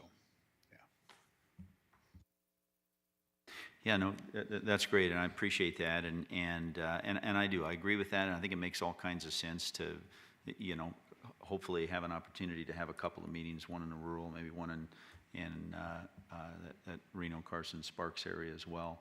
And to your comment, Commissioner McNinch, about you know, collecting input and data, I mean, I would echo your sentiments, and that is that if there's, you know, these and again, organizations or individuals that are proponents of these contests, that are hosting these contests, that are organizing these contests, if this is something you're passionate about, the mic is open.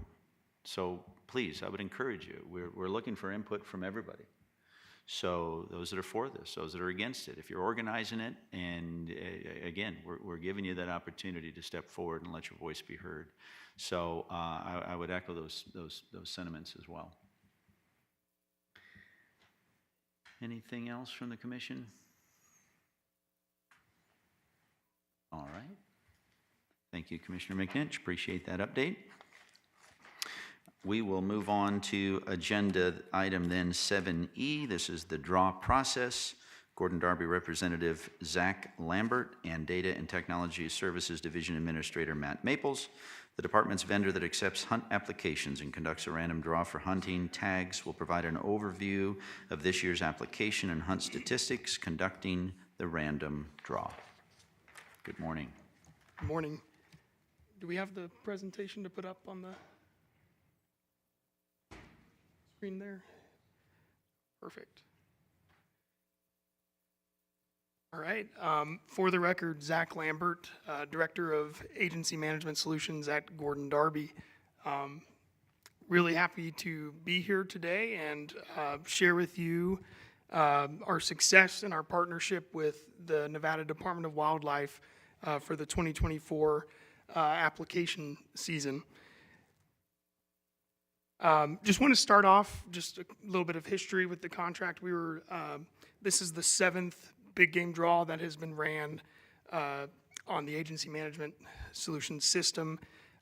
We did undergo an ownership change with our company in 2023, but the product and service we've provided to the Nevada Department of Wildlife remains the same.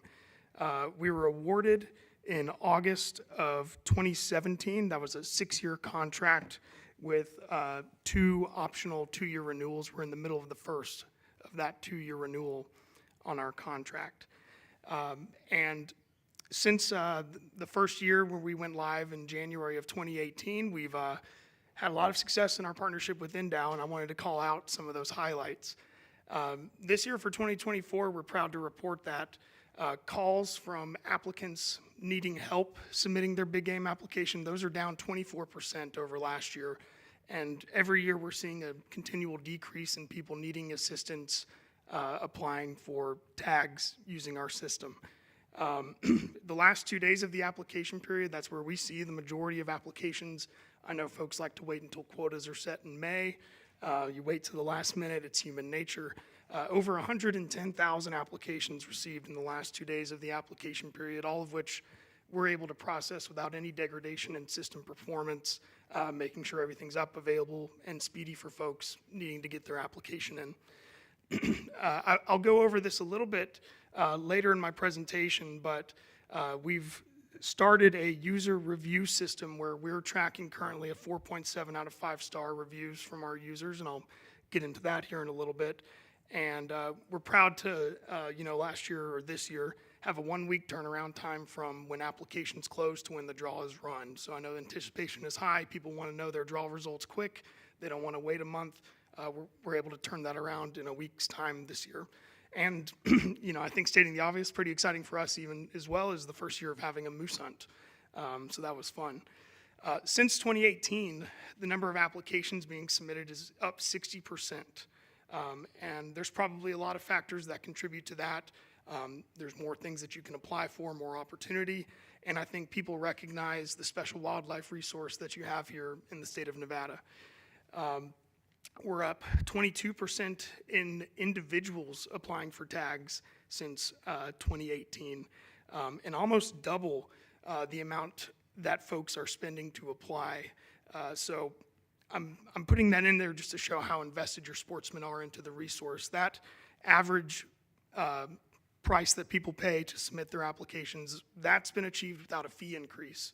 That's just with increased opportunity, more species to apply for.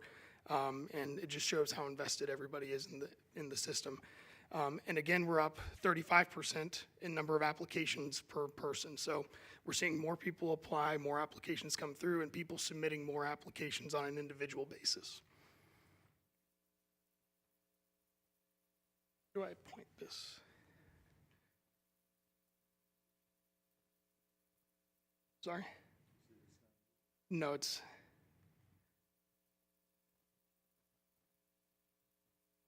I apologize. Oh.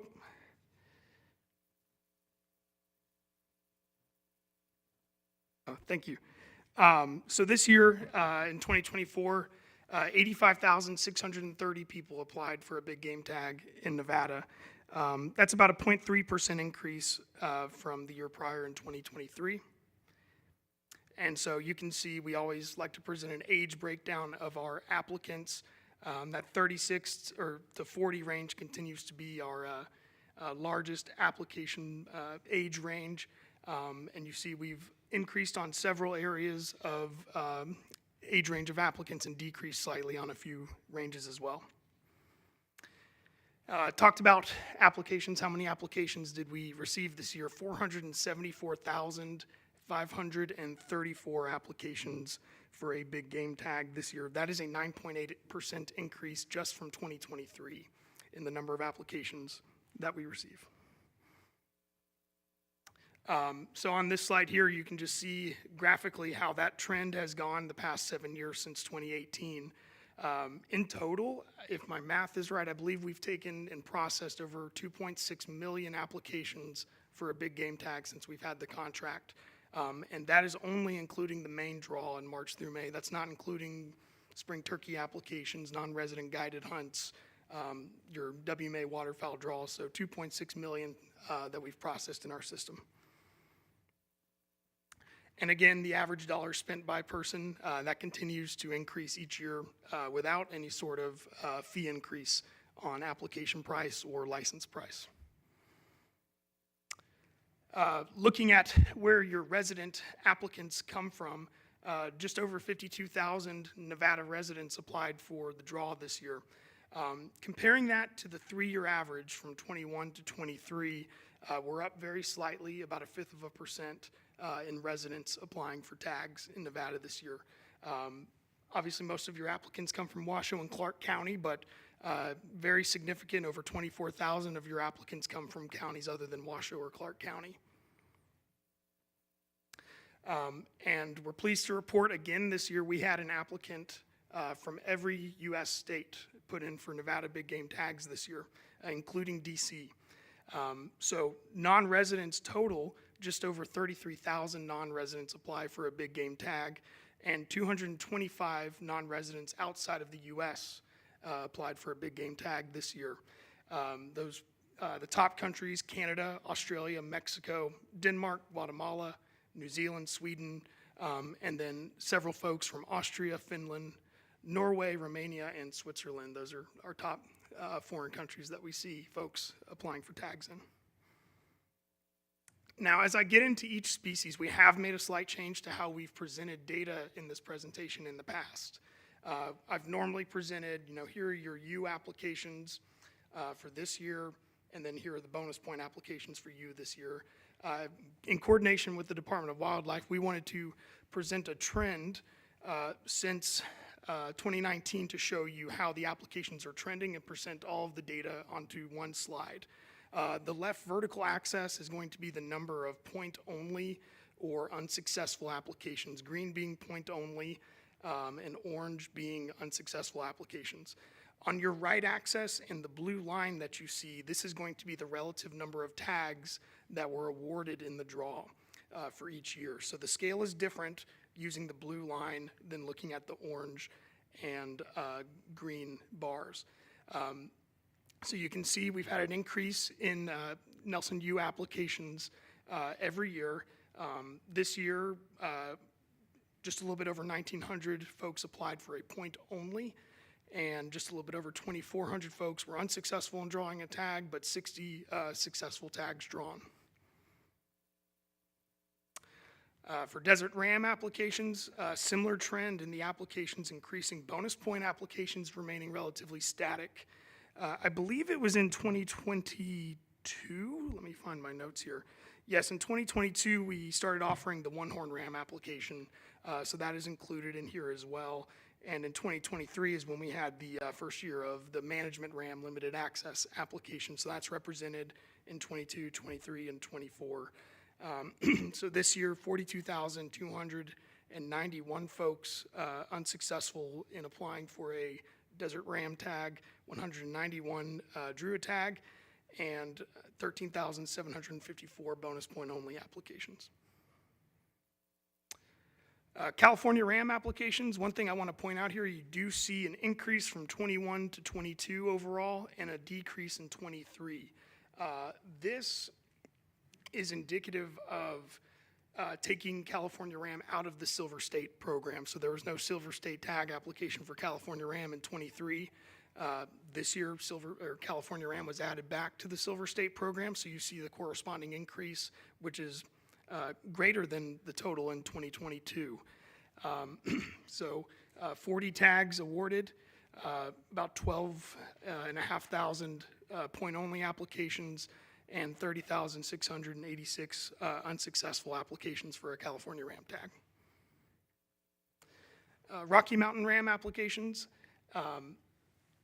pretty steady but increasing still. This year, 3 tags were awarded, 7,151 point-only applications, and 8,388 unsuccessful applications. Mountain goat applications, so you can see a direct trend here with mountain goat.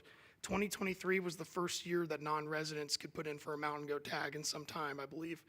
So you see the corresponding large jump with mountain goat applications that year from offering non-resident.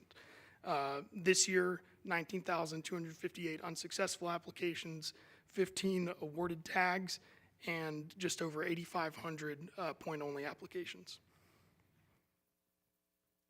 Black bear applications, seeing the trend increase here as well. Just under 52,000 unsuccessful applications, just under 5,000 point-only applications, and 42 tags awarded for black bear. Elk applications, the one thing I do want to point out with elk is 2019 was the last year we had the, what was it? I think we called it, I've heard it called DELK, the management antlerless hunt that you could tack onto your mule deer application. I'm not including that in the 2019 numbers here, but every other elk application, bull, cow, spike, and your depredation and specialty tags are in here.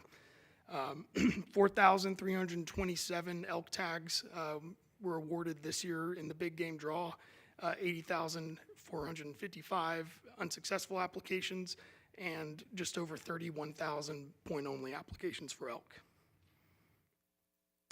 Pronghorn antelope applications, again, on the rise. 3,842 tags drawn this year, 50,845 unsuccessful applications, and 18,811 point-only applications for pronghorn antelope. Mule deer, this is excluding junior applications. We'll review junior separately. This does include the years that we had antlerless tags.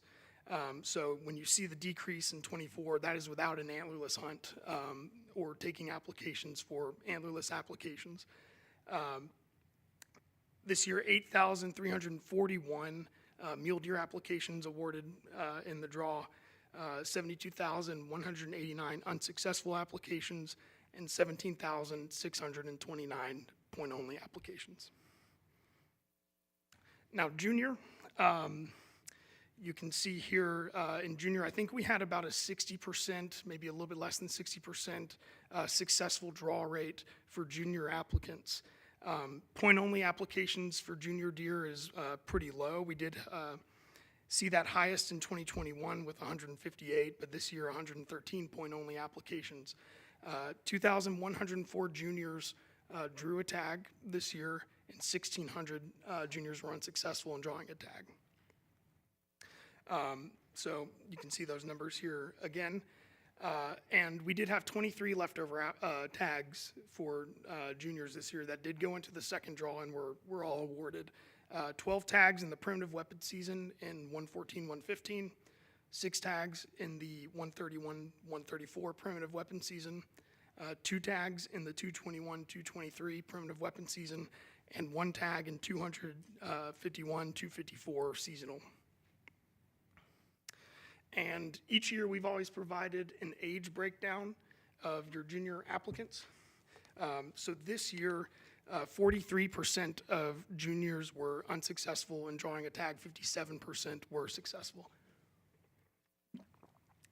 The highest age range of success for juniors comes in the 15 and 16 range. 11-year-olds kind of have the highest unsuccessful rate, but that 15 and 16-year-old age bracket, that's where we see the highest draw rate for your junior deer tags. And I did mention earlier, first year of moose applications. I don't have history with moose, so we're just presenting it right here. 3,800 point-only applications for moose, just under 22,000 unsuccessful applications for moose, and 2 awarded tags for moose this year. And I think everybody's aware, I've seen the harvest reports come in. That's pretty cool and exciting. So we always like to present revenue that you receive from the Silver State tag application. You'll notice we have a record this year in total revenue, $1,381,865 in the Silver State program. So you can see the first year of mountain goat being offered in the Silver State program in '23. That whole year was lower in total revenue because we had no California ram tag in the Silver State program. Adding that back here, you can see the total program went up significantly. One thing I was asked to provide in this report is the number of tags per hunter. So this year, 0 hunters drew 5 or more tags, 4 hunters drew 4 tags, 211 hunters drew 3 tags, 2,154 hunters drew 2 tags, and just over 14,000 hunters drew 1 tag. And I was asked to provide a breakdown of the folks who drew 4 tags and what they drew and what they've done since. Obviously, this is anonymous, but client 1 here drew 4 tags: a Nelson ram tag, a shorter than years tag, a cow elk tag, and a mule deer tag. Client 1 has returned that mule deer tag at the time of this report. Client 2 drew a California ram tag, an illegal weapon mule deer tag, a spike elk tag, and an any legal weapon horn shorter than years tag. That horn shorter than years tag was returned by client 2. Client 3 drew a desert ram tag, a cow elk tag, which has been returned, a mule deer tag, which has been returned, and an antelope horns longer tag that has been returned. Client 4, at the time of creating this report, was the only one who still had 4 tags active. So this number of clients and the number of tags drawn is at the time of draw who had how many tags. This is not indicative of how many tags somebody may have a field right now. So as of right now, there's only 1 client that would have 4 active tags right now, and that's client 4, where they could potentially return one of those tags. Mountain lion tags. So this is the only one where we're seeing a bit of a decrease. So we've always tracked mountain lion tags purchased with a draw application and mountain lion tags purchased over the counter. You'll see in 2020 we added an upsell to anybody who applied for a deer tag, saying, do you want a mountain lion tag? Do you want to buy it now, or do you want it only if successful in the draw? I think we are going to go back with NDOW, take a look at that upsell and see about optimizing that to make sure we're offering that properly to folks in the next year. What we saw this year was way more people choose the option for only if successful in the draw than actually purchasing it now. But we'll be taking a look at that here in what I call our off-season and making some improvements to that. We've always liked to report what devices do our clients use to apply, and it's about a 50-50 split this year between a desktop computer or a mobile device. The majority of mobile device users are on an Apple iPhone. And just tracking our most used browsers so that we can always make sure we're optimizing our technology for what our clients are using.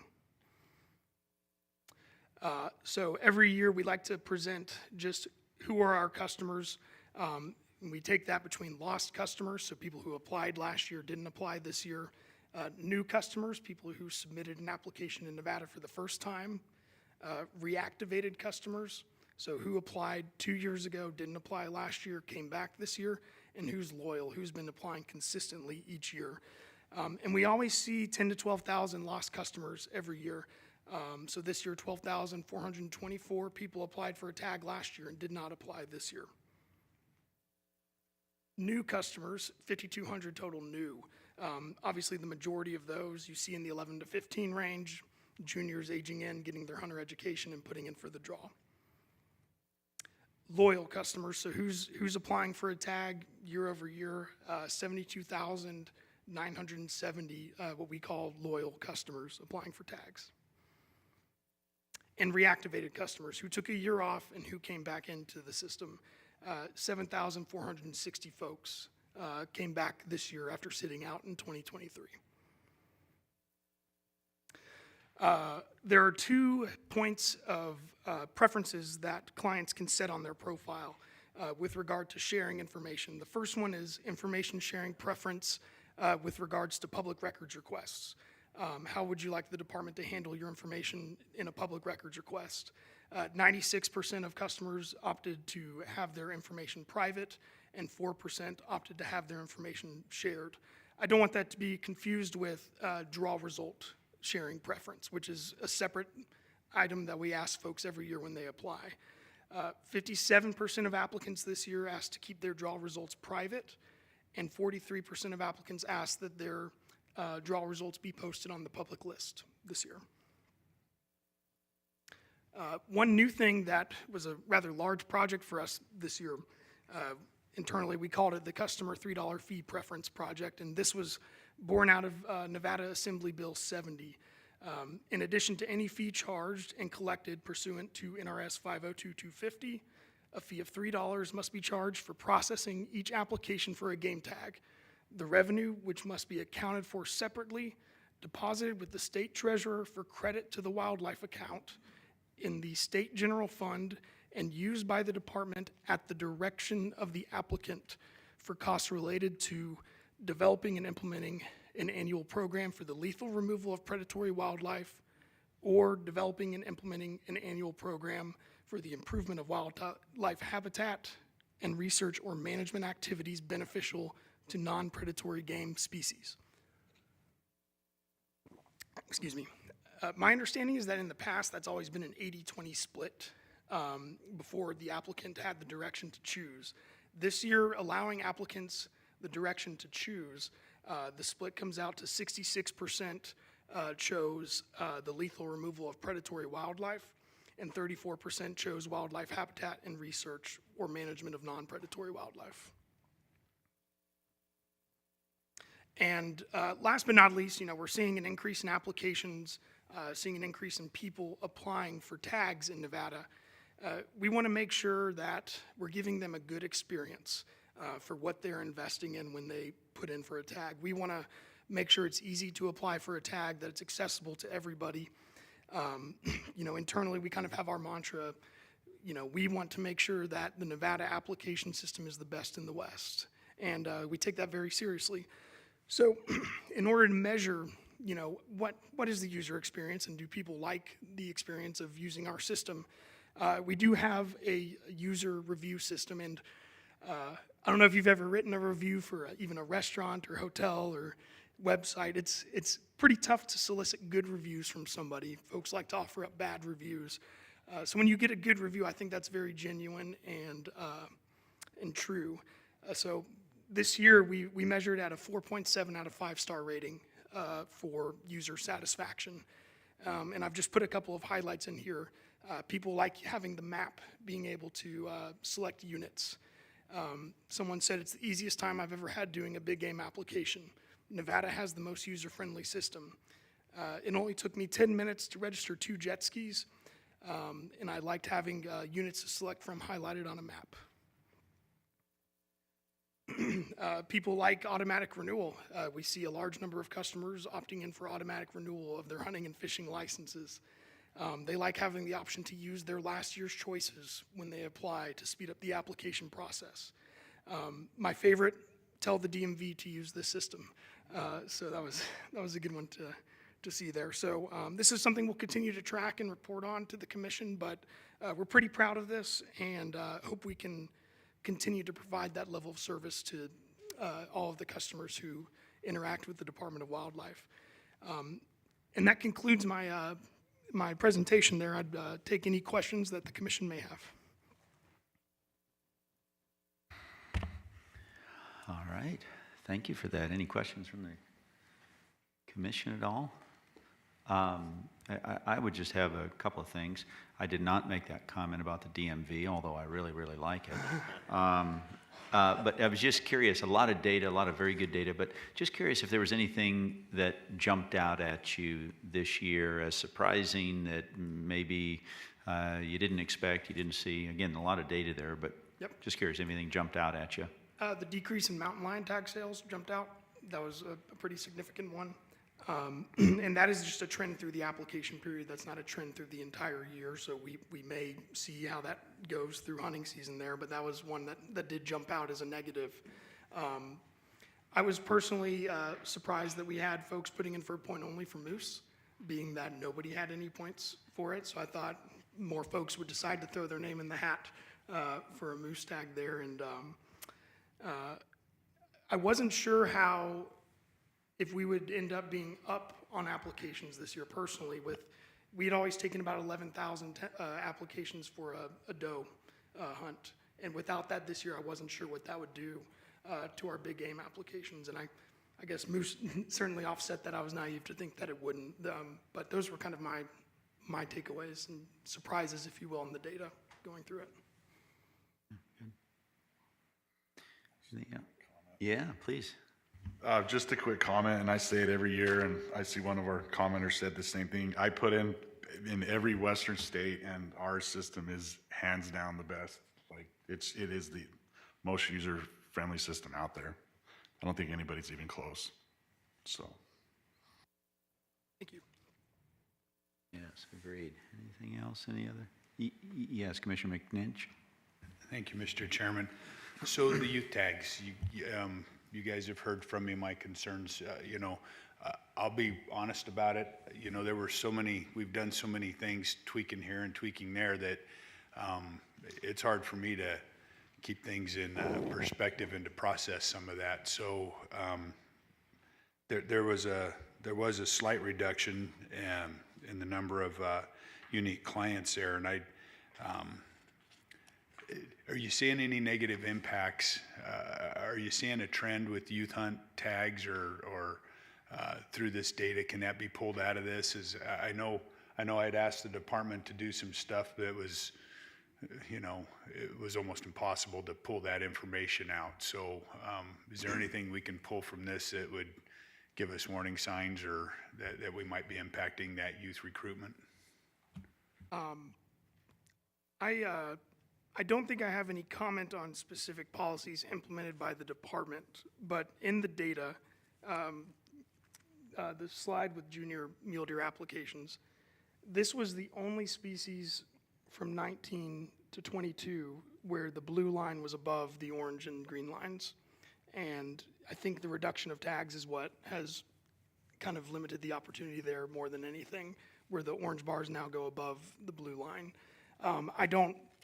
I don't have any comment on correlation for that or causes for that or any specific programs that the department may implement, but just from the data right there, that's just one thing I can just see on paper. You're very diplomatic. I didn't mean to put you in that position. I think my whole point is that, maybe this is an opportunity for us to kind of think about that a little bit because, they're an important part of this process. And, when we're talking about recruitment, it comes at all different levels of the, all different age groups, and they're an important component of it. And if we're not providing those opportunities, then I remain concerned that they lose interest, and and that might be long term. So you might see this wave develop that really kind of moves through time. You get this blip where we have this hole that just moves through time, and maybe that wave's not as big behind it. I wish I could show you some of that information that Chase did a long time ago, or whoever that was, with the waves as they move through time. That was real interesting stuff. But yeah, didn't mean to put you on the spot, but I appreciate that. Thank you. Could I add one more thing, please? Yeah. I do know the Youth License Fund has been a resounding success, and I hope NDOW would say that as well. A substantial percentage of recipients of the free youth license are first-time license buyers. So I do find that as a good recruitment tool that NDOW is using, and just looking at the data, having a lot of success with. And that's a good point. There's a lot of dynamics working here, and those are all, it's hard for me to mesh them all in and come to some conclusions. So I was just looking for some thought on it. So yeah, thank you. Thank you for that. Commissioner Bourne? Yeah, mine was along the same lines as Commissioner McNinch. If my math's correct, we had an 8% decrease in total applicants of junior deer hunts last year, and that was a little concerning to me.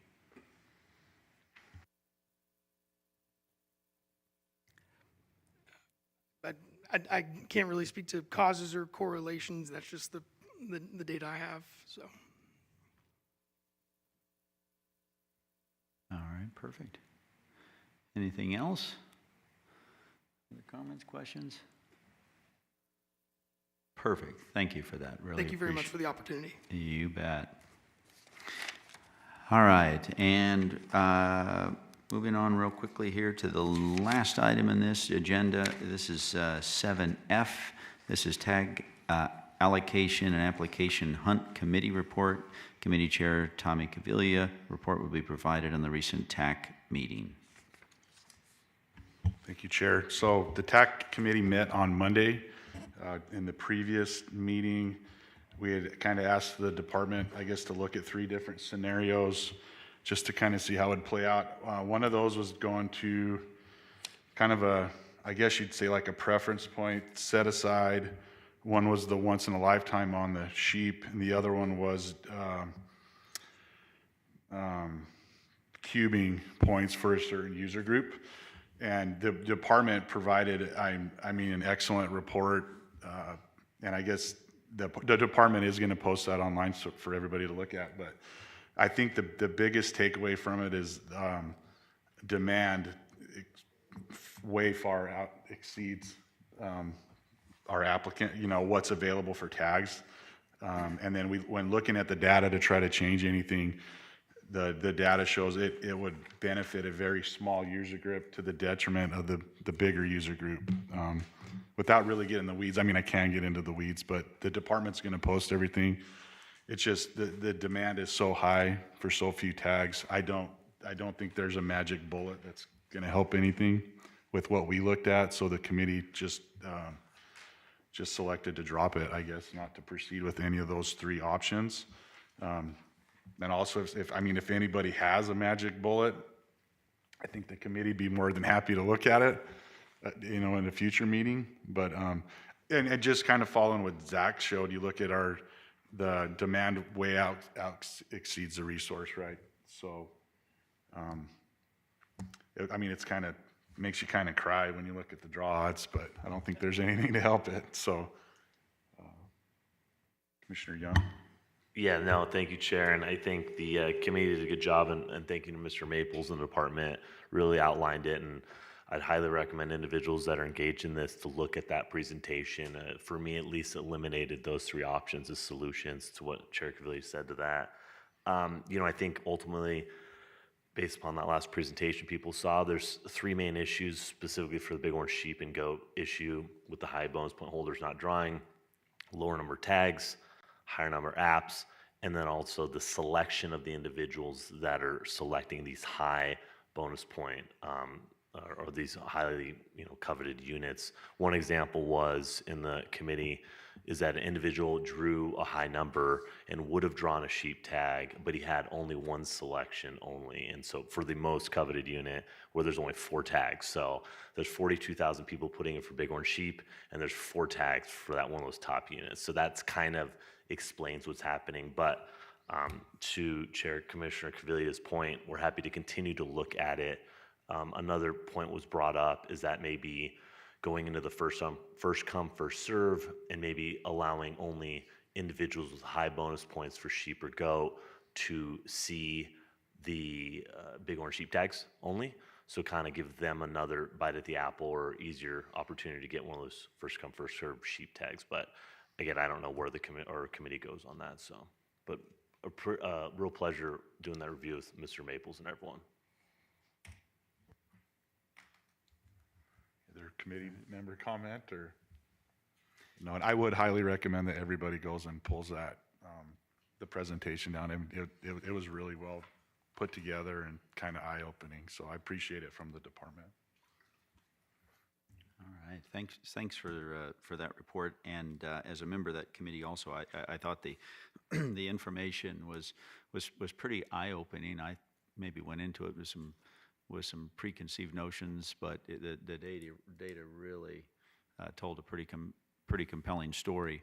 But there were some items Commissioner Young mentioned about the higher bonus point on first come, first serve. So, I think it's something we probably, as a committee continue to look at and if there's suggestions or ideas, or as Commissioner Caviglia mentioned, if there's a silver bullet or what have you, or idea that somebody really has, certainly look into it. So anyway, all right, anything else on that item? All right, perfect. We have been rolling here for a couple of hours, so before we go to agenda item number 8, let's take a 10, 12-minute break and maybe come back here at 10:45. Actually, I apologize. That clock on the wall is wrong.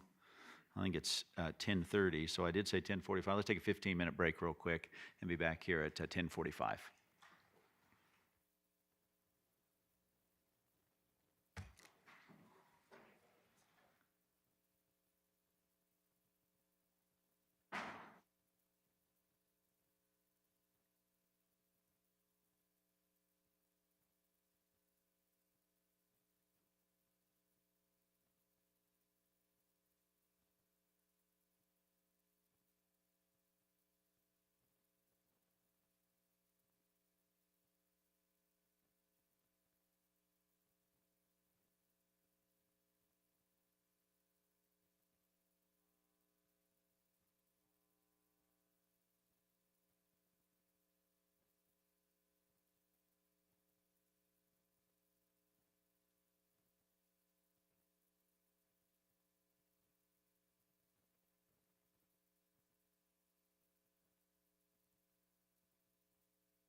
All right, everybody, we are on our timeline.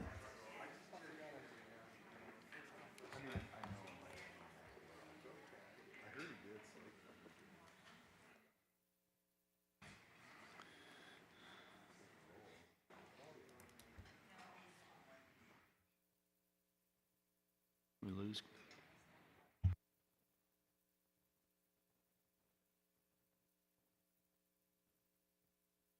All right, we are missing Commissioner Booth. Let's give it another minute here, and then we'll get going.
All right, so let's go ahead and get going again here. We are resuming. We are on agenda item number 8, and this is a petition. Mr. Michael Scow.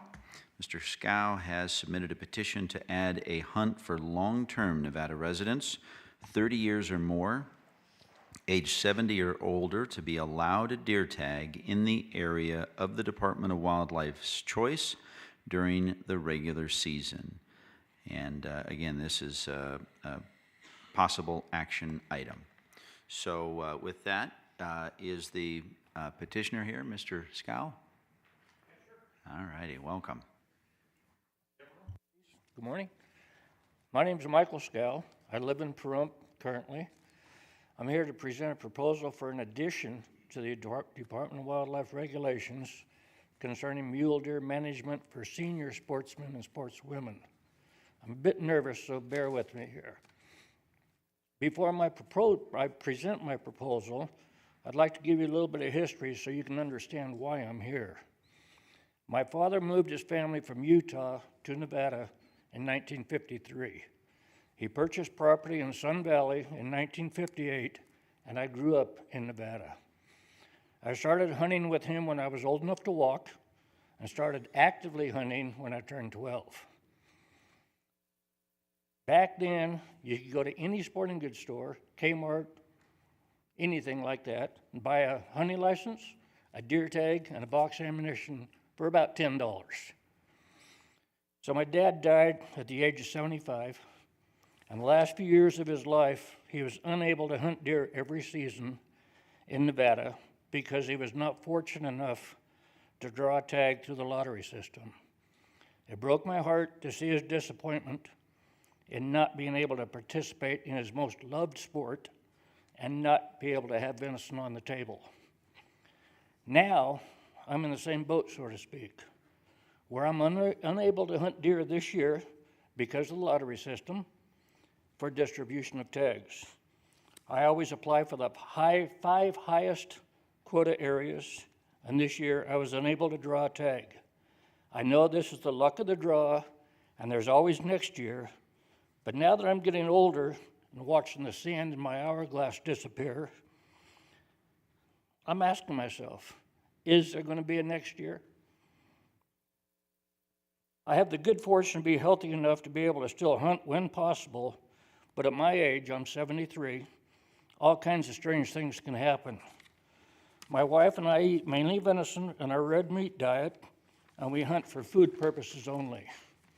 My proposal to the Department of Wildlife is for an addition to the hunting regulations.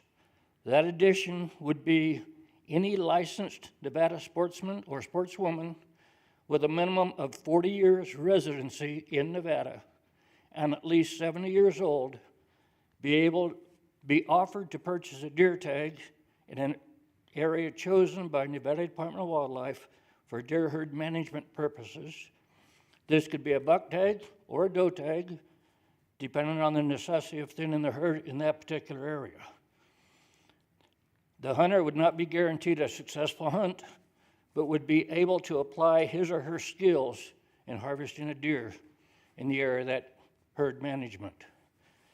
In doing a little bit of research, trying to find statistics for this, according to Nevada Department of Wildlife Statistics, in one of the blogs that I found, the Landover compensation draw for 2023 was 165 tags, with 121 of them going to non-residents.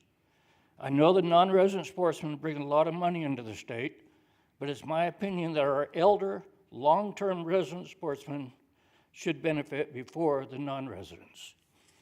Statistically, I do not have the numbers for how many Nevada hunters would fall into this category. I can get the age, but not the time residency. And I'm proposing that I believe the deer herd management in Nevada older sportsmen would benefit from adding this to the regulation. Questions? Perfect. Thank you for that, Mr. Scow. I do appreciate that. Any questions, comments, concerns from the commission regarding this? All right. How about from the department? Does anybody have any thoughts from the department on this particular item? Yes, Deputy Director Scott. Thank you, Chair. Mike Scott for the record. What I'd ask right now is for Matt Maples, Administrator of the DAS Division, to come down. I think he's put together some information that would be helpful here.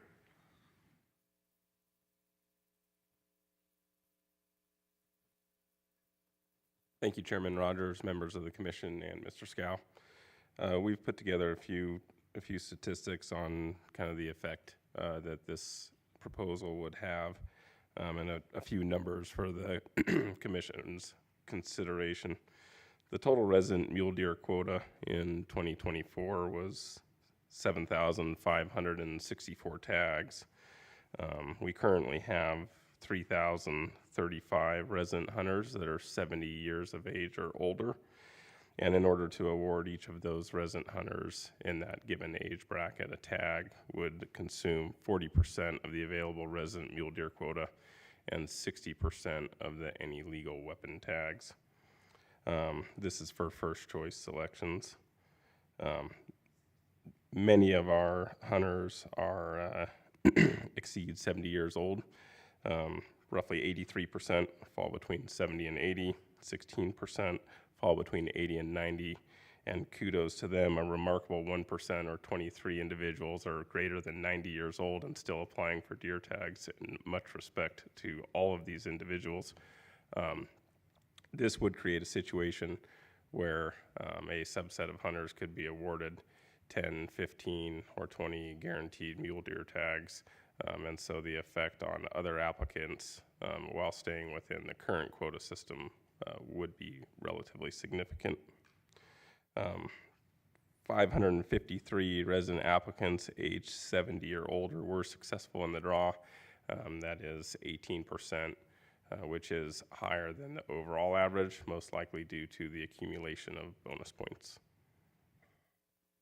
If there are any questions, I'd be happy to try to answer them. Mr. Maples, I apologize, that was 553 successful applicants in that age group? Is that what you? That's correct. Okay. Good. Could I add to that or question that, please? Yeah, please. You're specifying the age groups of how many are there, but how many of those people in that age group have long-term residency in Nevada? I'm sure that you would have to go back to previous hunting licenses for the past 40 years to see if they were applied 40 years ago to get that information. But that's what the part that I'm thinking about is Nevadans that grew up in Nevada should have priority from the people moving into the state that's overloading our system with tags.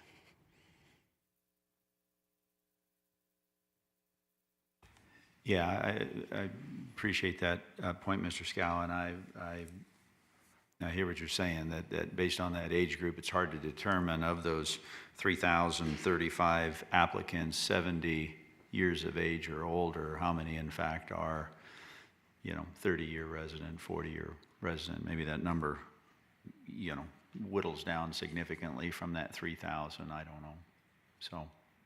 If I may, Mr. Yeah. Chairman, yes, unquestionably that number would be reduced to some level. We have a large degree of uncertainty how much it would be reduced in order to determine residency for that type of a time period. It would take a very robust law enforcement investigation, most likely bringing in DMV records, hunting license sales, property tax records, in order to arrive at that and validate that those individuals did meet the criteria specified in the petition would be a significant ask that would need to be completed each year. Yeah, appreciate that. Thank you, Mr. Maples. Would there be a cost associated with that investigation? Yes.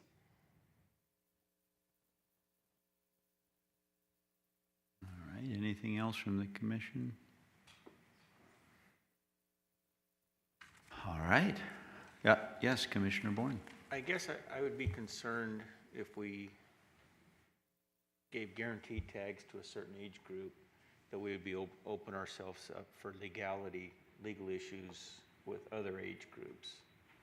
But that'd be my biggest concern.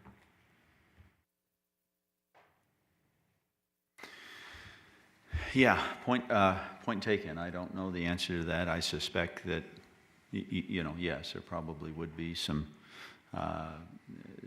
issues with that when it comes to a guarantee tag. I think the current system, as it's in place today, is pretty fair and equitable and gives everybody, regardless of age, equal opportunity to potentially draw a tag. So, and yeah, Commissioner Caviglia. I guess, I'll just give you my thoughts on it.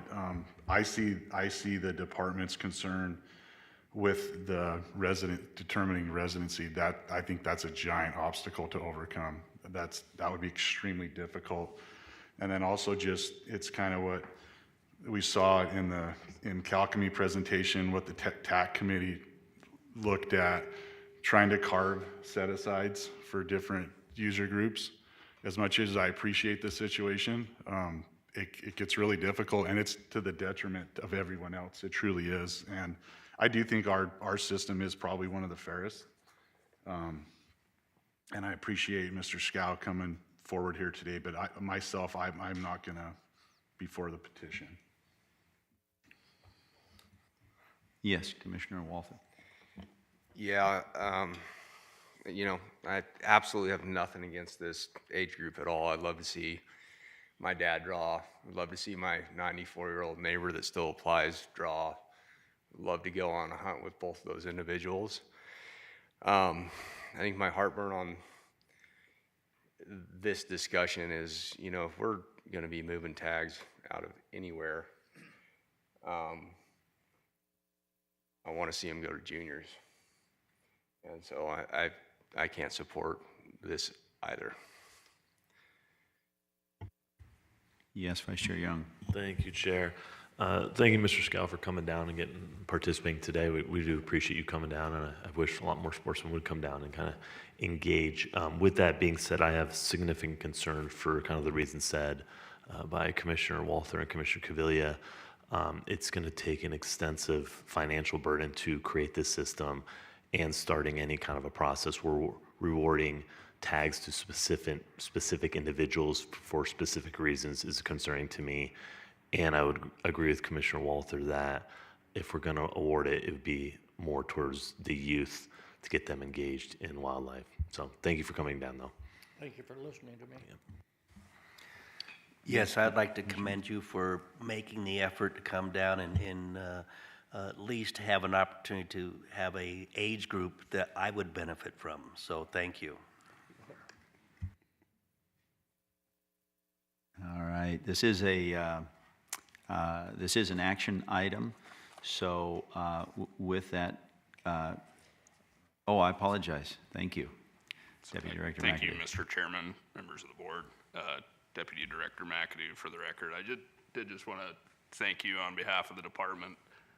We do appreciate the public engagement and novel ideas, and I know it's not an easy thing to go through the process and present regardless of what that petition may be. This board hears a variety of petitions, and so we are appreciative of that. We'd also like to just thank you for your continued engagement and willingness to apply for tags, and you know, having a father that recently passed that would have fallen within this age group, certainly understand the position that you're coming from. But you know, regardless of residency, regardless of age, the department's appreciative of all of our clients, and so I just wanted to thank you on behalf of the department. All right, perfect, thank you. Again, given this is an action item, we will take it out for any public comment, if there's anybody here in the room that wishes to be heard. For the record, Paul Dixon, Clark Cab, Chair and Commissioners. We did discuss this at our cab, and I think the overall consensus was we were not in support of it, but some of the background for that is that 30 years ago, we had a mule deer population over 200,000 in this state. The mule deer population we have now, because of a 20-year drought, is 60,000 or less. And so we already have a stressed population of animals, and we don't see a reduction in the number of people applying for tags. And on a side note to that is that my father, who passed away 2 years ago, the last 2 hunts he went on, which was an antelope and a cow elk hunt, I bought landowner tags myself. I found and took him on those hunts so that I could enjoy those with my brothers in a time when I knew it would be impossible for him to draw a tag, most likely if he wanted. So, I mean, there are options out there. Yeah, it costs money, but if you have a family and kids, I made it work, and I think those are some of the best joyous times I have of taking my dad out. And the funny story is my dad had a walker, and we practiced with him. We go out to practice shooting the rifle, and my brother and I are standing alongside of him. What happens when he shoots the rifle sitting in a walker? He basically ends up on his back with the gun pointed straight up in the air. So things you have to remember, that, you know, kinetic energy does get moved around when it becomes in motion. Anyway, thank you for letting me testify. Thanks. Thank you. Any other public comment here in Las Vegas? Cab comment? All right, seeing none. Any cab comment or public comment online?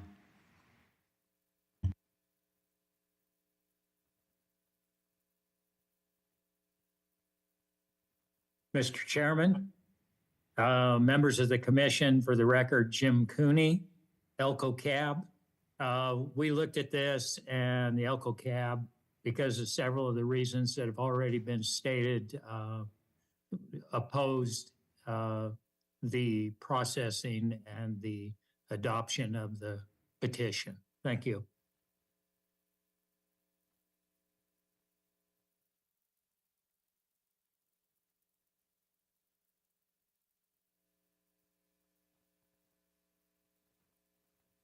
All right, seeing no more additional comment, I'll bring it back to the commission for any further discussion or motion. Hope not. Yes, Vice Chair Young. Thank you, Chair. I can make a motion if no one has any more comment.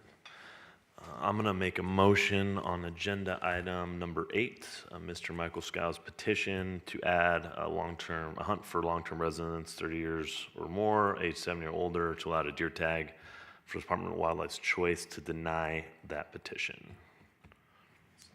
All right, so we have a motion from Vice Chair Young, a second from Commissioner Caviglia on denial of this petition. And all those in favor with an aye? Aye. Any opposed? All right, so that motion carries 7-0 with Commissioners Keel and Commissioner Barnes absent. So thank you again, Mr. Scow. All right, moving on to agenda item 9. This is presentation on the Clark County Shooting Complex. This will be, we'll give a brief history of the development of the facility, including federal funding sources and NDOW's involvement with hunter education, shooting sports activities, and archery training at the 5-star range. A field trip to the facility will be offered, which includes a tour of the facility, trap shooting, and hands-on firing of a muzzleloader. Chair, if I may? Yes. I'd just like to take a moment to introduce Martin Olson. He's a longtime NDOW employee, conservation educator, and I really appreciate him stepping up and kind of sponsoring this presentation and this field trip. I think you will see by Mr. Olson's actions, his knowledge, passion, and enthusiasm is very evident. So appreciate you coming down. Thank you. Thank you. For the record, Martin Olson with the Department of Wildlife. Thank you, Mr. Chair. Thank you, Commission. So I have a presentation here on the Clark County Shooting Complex. And the first question years ago, why a shooting facility in such an area with such vast land? Currently, the metropolitan area in Las Vegas in the recent census of 24 was 2.9 million people in this area, about a 1.8% increase from last year. And back in 2000, merely 1.4 million. So we nearly doubled in the amount of time since the foresight of this facility. Here is a Clark County unlawful firearms discharge area with the right-of-way corridors. And at some point in time, Las Vegas grew to just encroach to all those areas around here where there was really no available area at all to shoot. And that was a foresight from people years and years ago. So to the north of us, we've got the Desert National Wildlife Refuge, Red Rock Canyon to the west, Nellis Dunes and Nellis Air Force Base and Lake Mead to the east. And then we've got Sloan Canyon to the south. And if you look at that red circle right there, where there's that little white rectangle in the middle, that's the location of the Clark County Shooting Complex, right in the heart of this entire closure of any type of legal shooting in the area. So again, why? Why was this even considered back then? Was the number one was safety. With the city growing the way it was, other recreational activities were happening in the area as well, hiking, jogging, mountain biking, and a lot of off-roading and everything. And then, of course, environmental concerns played into this aspect. A lot of stuff was being left in the desert from shooters, and the public needed a place to shoot. So here is a quick outline, or a timeline, I should say, of the Clark County Shooting Complex. The idea for a public range was in the early 80s, and planning for the park began in 1984. Now, legislative action gathered 2,880 acres of federal land, and it was transferred to Clark County, and that was in 2002. And here's where NDOW starts coming into play on this. In 2004, NDOW agreed, a grant agreement between NDOW and Clark County occurred.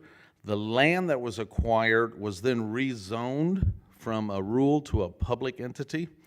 And then the construction began in 2008.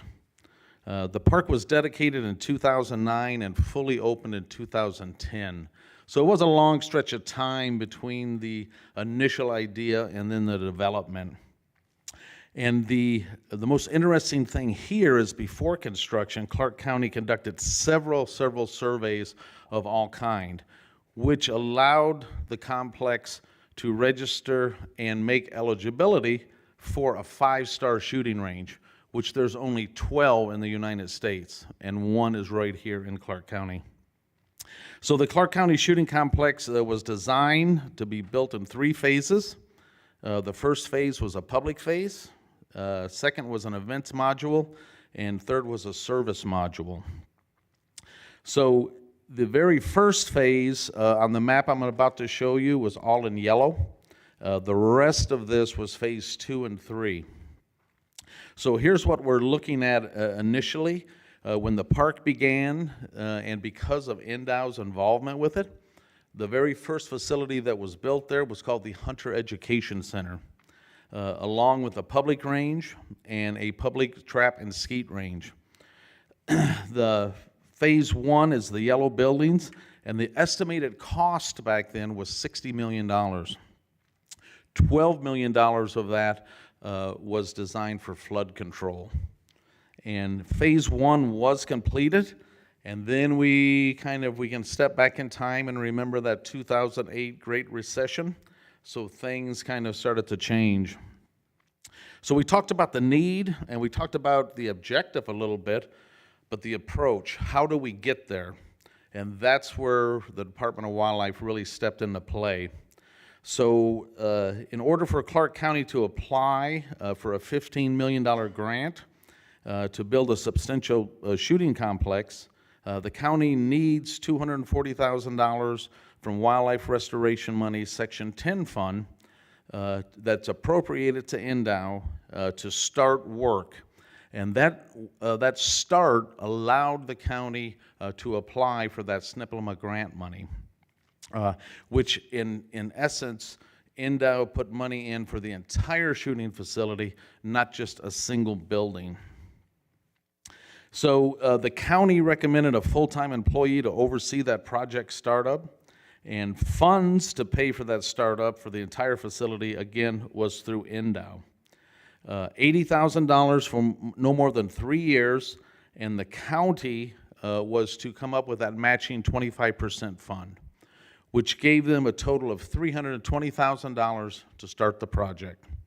Now, once that started, they could apply for the SNPLMA grant.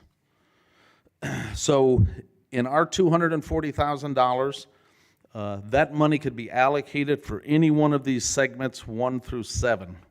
So pre-engineering, project management, design, engineering, permitting, project management, any of those, our money was deciphered throughout that entire park. So as you travel around the park, you're going to see signs just like this one, Wildlife Restoration Fund, Nevada Department of Wildlife Hunter Education Program. So here's what we ended up with from that original plan. The Hunter Education Center was changed from Hunter Education Center to Education Center. Because phase 2 and 3 was frozen, the county said, hey, we're going to need to share this building that was supposed to be 100% for NDOW. And so then we went back to our MOU and our interlocal agreement and changed it to NDOW has first right of reservation 50% of the time.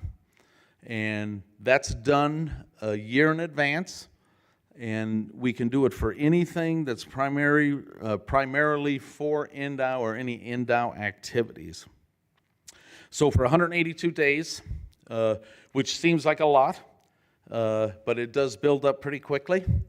After that, we still have the ability to make a reservation, but we no longer have the first right of reservation. So if it's already booked, then we have to find another date on that. So right now, I currently host monthly more than 12 disciplines at the shooting complex. Hunter Education and Bow Hunter Education, which are certificate-based. And then we have a lot of introductory classes, rifle shooting, shotgun shooting, muzzleloader shooting, crossbows. We have a fabulous class on wild harvest, your Dutch oven, your wild harvest, introduction to archery, introduction to sporting clays, trap shooting, skeet shooting, and NASP, or basic archery in National Archery Instructor in the Schools program. And on top of that, we have a host of 11 or more educational classes yearly. Tag application workshop, we talked a little bit about that earlier on. That's a very good workshop, and we do get usually a lot of people in that because there is a lot of misnomer on the tag allocation and application. New this year, we had the youth primitive archery class, and we had the youth primitive muzzleloader class. So we have the ability to add classes onto this for the public, for educational purposes. We also have a wonderful outdoor adventure week, which is a week-long class for students, and we correlate that with whenever they're on spring break or out of school. So it's a week-long event. They can shoot a rifle, they can study wildlife, they can do a Dutch oven, and they can even do some fishing. So it's a week-long, and we run that out there as well. New this year was the after-school trap league. We started that. We had a spring league, and then we had a fall league. And so during the spring league, we only had 19 students apply. During the fall league, we had 59, including 2 teams from Carson City. So within 1 year, we went from just local to statewide, and we're hoping to gain a lot more around the state for the next spring league. A real quick, just logo history. Sometimes you may hear it called the shooting park, the shooting range. In 2000, it was originally considered the Clark County Sports Shooting Park. Quickly moved over to the shooting park with removing the Clark County logo. And then a short period of time, it was the Clark County Shooting Range. And I mean, that was only about 3 months. They just had really time to make a new logo. And then they said, we're more than a shooting range. We're more than that. We're more of a complex. And ideally, after that, in 2012, they said, we're not just a shooting complex. We are a 5-star shooting complex, one of 12 again in the country. And so our current logo at the end there is the Clark County Shooting Complex, Nevada's 5-star outdoor shooting facility. There's a great criteria to becoming a 5-star range, and one of the one thing I want to point out most to you guys here is the environmental management program. So Clark County did several studies, and one they did was they mitigated a lead proposal to recapture all this lead that's getting put out there. So about every 3 years, we'll rotate from range to range, depending on how much use is getting on that range. And in 2022, we removed 170,000 pounds of lead from the public and the education ranges. Just at the end of February here of 2024, we removed 880,000 pounds of lead from the trap and skeet fields.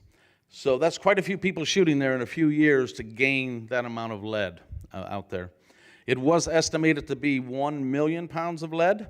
However, the manufacturer retrieving that lead had to change equipment mid-range in it, so they had a feeling that they've lost some in there. So here we are now with the latest layout of the shooting facility. We have sporting clays classes, east and west, and with right now, NDOW has a grant in progress with Clark County again, which is for a 3D archery range that is ADA compliant, and that's in process as we speak right now. So here's the contributions as a total. NDOW set up the first $240,000 with the county paying the 25%. The first round of SNPLMA money for the shooting complex was $16 million. $12 million of that had to go toward the flood control for the facility. After that, NDOW came up with $80,000 again from Section 10 money for the classroom setup. And when you guys get to tour this facility today, everything in the education center is the property of NDOW. Everything has been set up through the Hunter Education and Section 10 money. The fourth one was NDOW's $40,000 grant for shooting benches and bleachers in the area of the Education Center. Also some on the Shotgun Center and the Archery Facility. The fifth SNP implementation was $48 million, and that went to the buildings and the stadium lighting for the facility. And lastly, we had a $70,000 shade structure for the archery range, a $32,000 grant from NDOW, and then $38,000 from RPM, or Real Property Management. So total NDOW contributions are sitting right around $530,000 since the inception of this program, and the total SNPLMA contributions is $71 million, roughly, with more coming as we go. So I'll just show you a couple historic pictures here. This is the road to the trap fields in 2007. This was the section of land that was allotted for the Clark County Shooting Complex. This is the view from the Hunter Education Center in 2007. So when you guys come out tonight, you'll get a different perspective of how this is. This is the original sign that was for the Clark County Shooting Complex, and you'll be able to see as well how we've come a long way. Hunter Education Trail and Education Center. One thing that helped with the 5-star shooting range was the fact that very little of this land was ever disturbed unless it needed to be for a roadway and or a building. So it's very much in its natural state today as it was back then, with the exception of where the roads are. So yes, there is wildlife out there. There's snakes, there's scorpions, there's spiders, and you may even get a chance to see some tonight if you walk around there enough. This is the view of the Hunter Education Trail and Education Center. This, in 2009, the Hunter Education Trail was the last to be developed, and it's 2 trails that allow students to go out and physically climb into a boat, climb into a vehicle, climb a fence, practice zone of fire in the facility right there with an instructor present. So when they do apply for their hunting license, they have some excellent training behind their belt already. Again, this is the Hunter Education Trail in 2009, just before we opened. We do have a lighted facility at night, which is really beneficial in the summertime here, because it's still 100 degrees, I know, but at least the sun is off you. 60 shooting points on the public rifle and pistol ranges. There's 80 RV sites here that is mostly full in the winter. Summertime, it does thin out a little bit. 30 station sporting clay course, 25 trap and skeet fields, a volunteer camp host. The shooting complex does use a lot of volunteers, much like we do in our program, to keep the facility going. There's a public archery range with 30 positions and a 3D range with 40 targets, which is our latest grant that we're looking at upgrading to the archery range. Again, you'll see a lot of signs as you go around the facility like this. It just means that NDOW has been a participant in this as a whole and not as an individual building. Again, here's some just a quick photo of some of the classes that NDOW is putting on there currently. And all of our shooting sports instructors go through an RSO training before they are let alone to do any of the instructor classes. And then lastly, I do have just a 2.5-minute video to show that the NSF and the U.S. Fish and Wildlife Service produced right before, I think it was 1921 or 2021. And it's very well done, and it gives you an idea of where some of the funding and where some of the folks come here. We have on average of about 10,000 people a month coming to the shooting complex, and let alone regular shooters. We have a lot of local law enforcement doing their qualifying and their training there on a monthly basis. And as much as I tried to get the ranges for you guys today, the Metropolitan Police range is currently down, so they are qualifying out there. So they will be out on some of the ranges today. Metro uses the facility. A lot of the armed private security companies use the facility for qualifying, as well as casinos. We have the BLM, even the Secret Service that use the Education Center for qualifying. So I'll let Doug show this quick 2.5-minute video.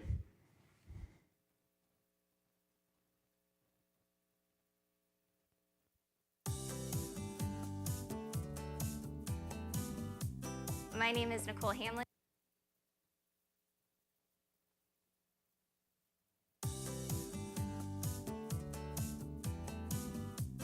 My name is Nicole Hamlin. I am a conservation aide with Nevada Department of Wildlife.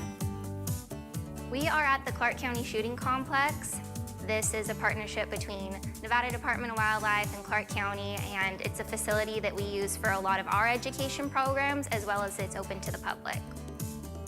We've got 2 million people here in the Las Vegas Valley, and they're looking for places to shoot. We probably have an average of about 10,000 visitors a month coming through our gates. Clark County Shooting Facility is 1 mile wide by 3 miles long, and we have a wide variety of activities here. We have an education center, we have a public shooting range, we have a shooting sports and a sporting clay range. I coordinate volunteers for the entire Department of Wildlife. There's 2 kinds of volunteers. We have volunteer instructors who are in charge of education programs like hunting education, archery education, angler, and wildlife. One exciting thing we have here is we developed a hunter education trail. They get to come out and do an actual hands-on course. And this hands-on course allows them to practice getting into a vehicle, out of a vehicle, getting into a boat and out of a boat, how to climb a fence and what do you do with your firearm. One important aspect that we really teach here is zone of fire. Students with zone of fire demonstrate to the instructor exactly what zone of fire is. So when you do get out into the field, you've had practice on that already.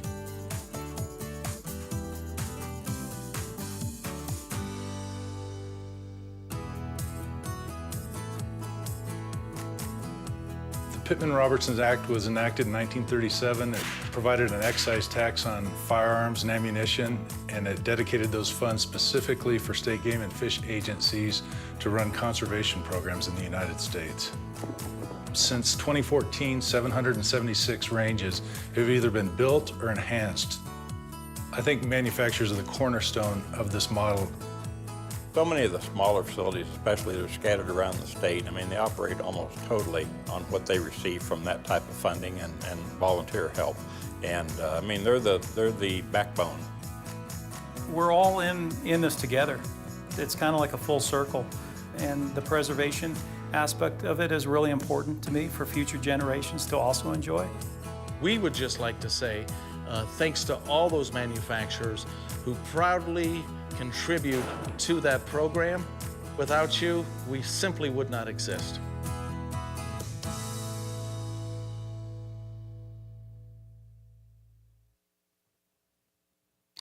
Well, thank you, and do you have any questions for me? Well, thank you.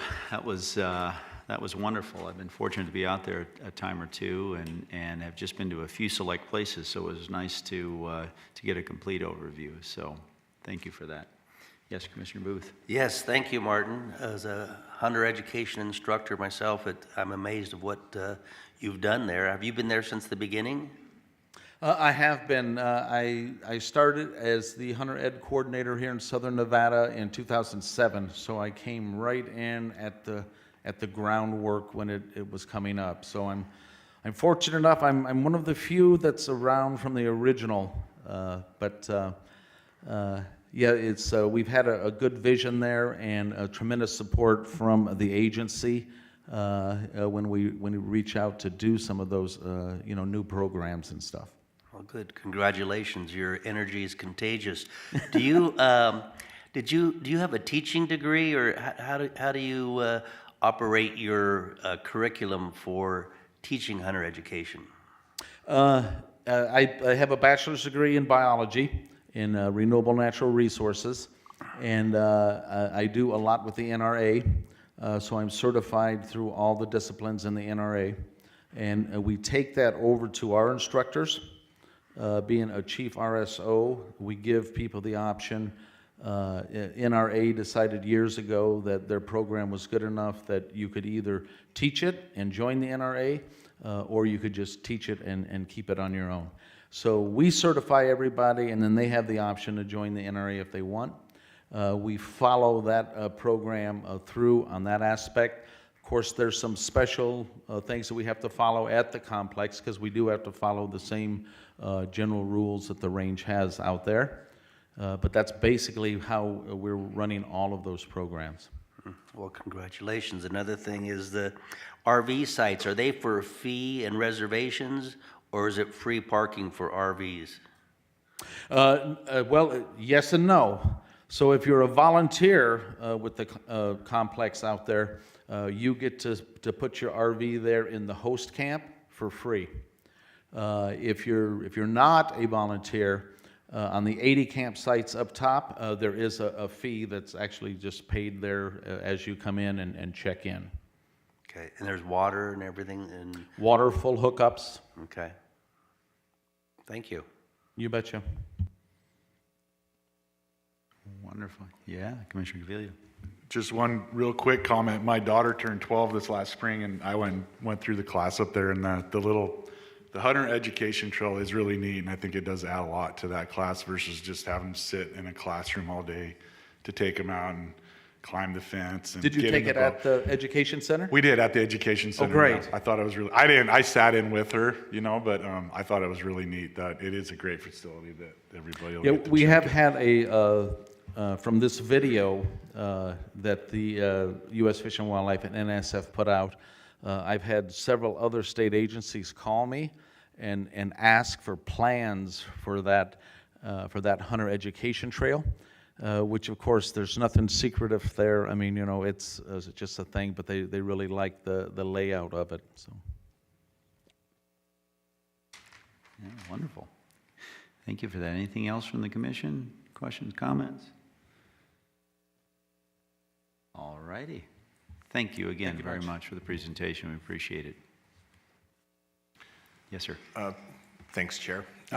Mike Scott for the record. I guess I would suggest that maybe we go to lunch and meet out at the shooting complex at, say, 1 o'clock, if that would be appropriate.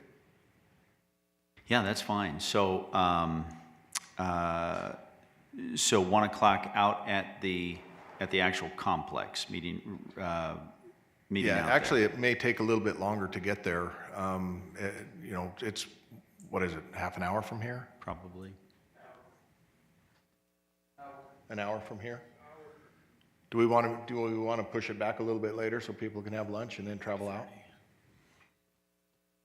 Yeah, I would say probably 1:30. There are some food things when you're almost at the park at 2:15 in Decatur. There's quite a few food options right there. But depending on traffic, if you run from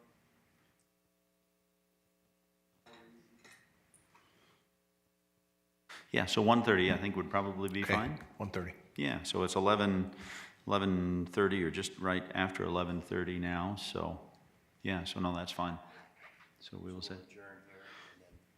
We will. We've got one more item here before we wrap everything up, and that's this public comment period. I'll open it up for that, and then we'll convene and plan on meeting out at the shooting range, and I'll touch on that after public comment. So anyway, with that said, before we convene, we will, if there isn't anything else, we will move on to agenda item number 10, and this is public comment period, informational. Public comment period will be limited to 3 minutes. No action can be taken by the commission at this time. Any item requiring commission action may be scheduled on a future commission agenda. Persons making comments are asked to begin by stating their name for the record. So with that said, if there's any public comment here in Clark County, in Las Vegas. Hello. Oh, is it on? Oh, perfect. Hi, good afternoon. I guess it's still morning. Good morning, Chair Rogers and Commission. My name is Rebecca Goff. I'm the Nevada State Director for the Humane Society of the United States and a Nevadan. This past March, I stood before you all and submitted a petition to ban wildlife killing contests in this state. And last night, I presented again on why we need to ban killing contests. I want to thank and acknowledge Commissioner McNinch, the committee members, and NDOW staff for running an excellent meeting yesterday.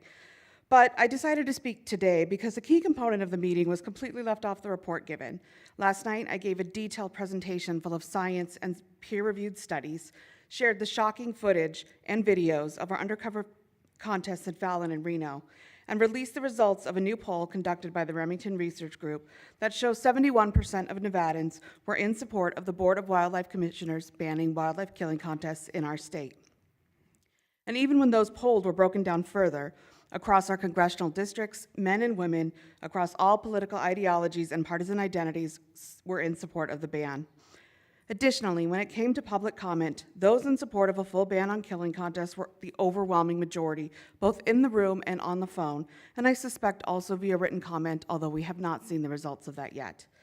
Despite all that, I still hear that we need to see more science, we need to hear from the middle, and frankly, I don't know what else I can do to compel this body, as the facts all support a ban, and yet there is still hesitation to take action. We all know nothing has changed, yet this continues to drag on. The facts, studies, and science remain, and as new info is released over the years, it continues to further support a ban for wildlife killing contests. The issue will not go away simply because we choose to ignore it. We will not stop fighting to help Nevadans and protect the wildlife that should be held in trust for all. Thank you.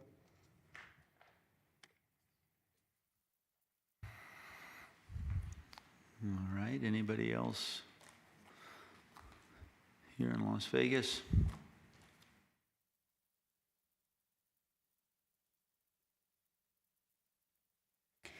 Good morning, Commissioners. Anula Wildrich for the record. I would like to thank those commissioners who are on the contest committee. You deserve a lot of credit. I just wanted to mention that of the 71% of Nevadans who were polled who are opposed to these contests, these are not animal advocates. We don't have that many. These individuals are our neighbors, they're respected professionals, they're outdoor enthusiasts, and they're sportsmen. And as the previous speaker mentioned, they were well represented last night. I know that you've received a lot of input about these contests, and as you continue to receive more, I hope that you will consider whether this issue is the sword to fall upon. There is no slippery slope. Those of us that are opposed to these contests are opposed because they're not an ethical representation of hunting. I hope that you'll ultimately agree with us and ban them. And another thing I wanted to mention was that last night there was a reference made blaming coyotes primarily for the decline of mule deer populations. However, habitat loss accounts for 70 to 80% of threats to all species. And that's a looming problem. That's looming on the horizon for Nevada and something that perhaps all of us should be working together on to address. Thank you. Mr. Chair, Commissioners, Jana Wright, Clark County, speaking for myself. I was at the committee meeting last night, and I've been following the commission and the cabs. This is my 14th year. So I've been here for the presentation of the previous petitions and Rebecca's petition in March, which was, it just blew my socks off. And it comes down to me that you either accept randomly killing mammals for no reason other than some money or a belt buckle or a gun as a prize in an organized contest and think this is okay, or you think this is morally wrong. There's not going to be a gray matter. For me, there should be a statewide, excuse me, a statewide ban. And it's up to you as appointed commissioners, you could make this happen. And I hope as this goes forward, I don't know what more can be said. Thank you.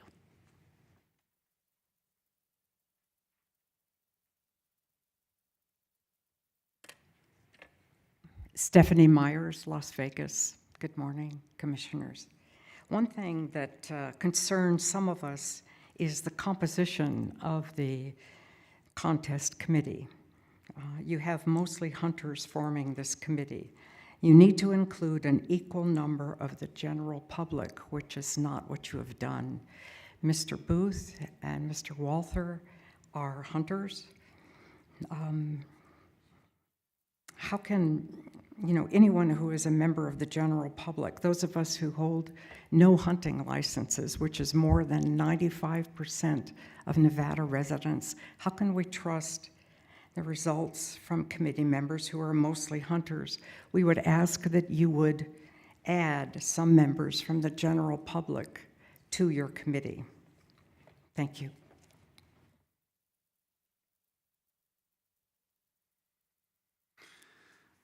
All right, thank you for that. Any other public comment here in Las Vegas? All right, seeing none. Any public comment on Zoom?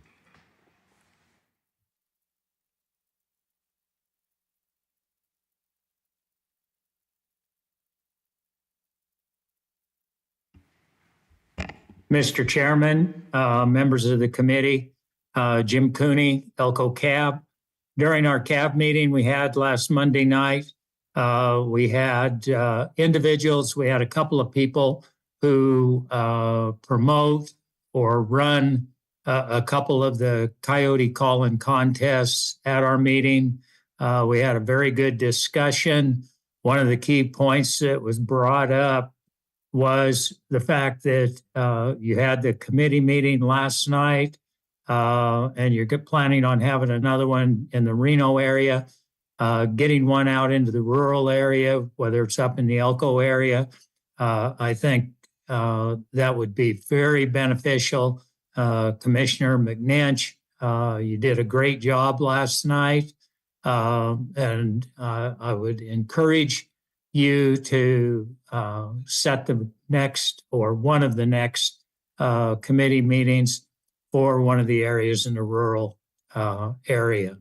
Thank you.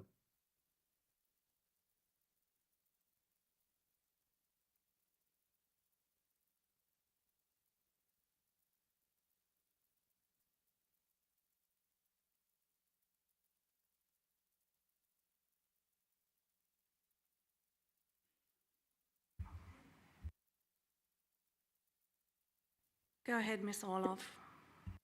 Hi there, you can hear me now? Do you hear me? Yes, go ahead.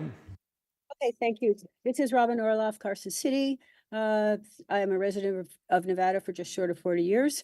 I'm athletic, active, outdoor enthusiast. I go into the hinterlands of Nevada often. In the counties all represented by your cab.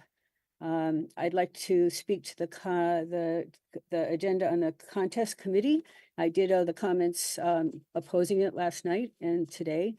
I would like to make 2 points about the agenda. Per open meeting law, I believe that the agendas must be complete and clear regarding what the governor's business is, paying the tax-paying citizens so they can be aware and attend and write in or contribute.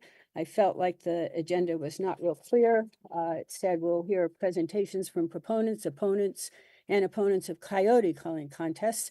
And I suspect that the speakers, Ms. Goff and Mr. Harding, and I believe Rick, I didn't catch his name, knew well ahead of time, you knew well ahead of time that they would be presenting, and I'm surprised that they weren't included in the agenda so the public could know more about them, maybe with supporting documents they submitted, which I assume were submitted.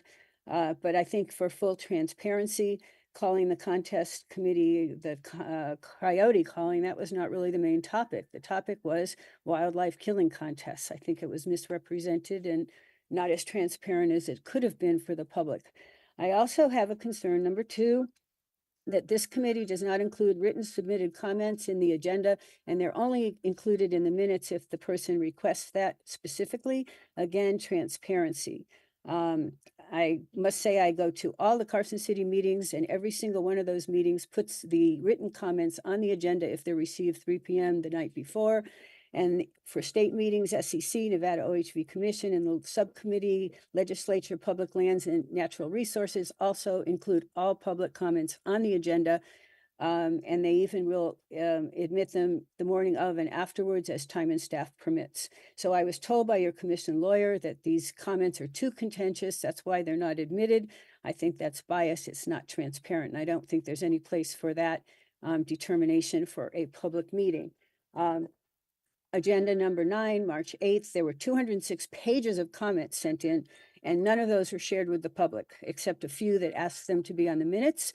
And the agenda number 8 had 148 comments, and none of those were shared as well on the agenda, and a few on the minutes because we asked that. So I thank you all for looking forward and considering these 2 comments that I made last night, especially about transparency of the agenda in the next meetings that you have on the wildlife killing contest, coyote calling, or that's just not a full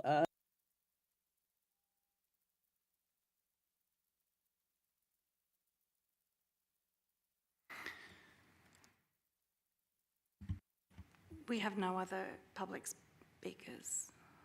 All right, thank you for that. Sorry about that beeping. That was our 3-minute time on that last individual making comment. So anyway, seeing no other public comment, we will touch again on this last item, which is a tour that will be conducted today.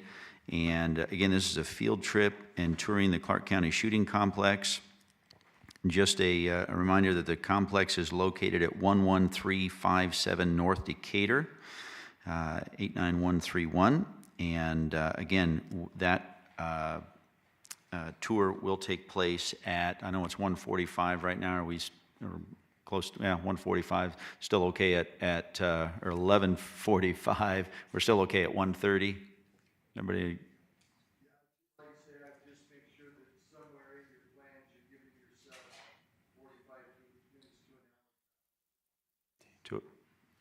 Two o'clock? Would you read that address again? Yeah, the address where we're heading today is 11357 North Decatur.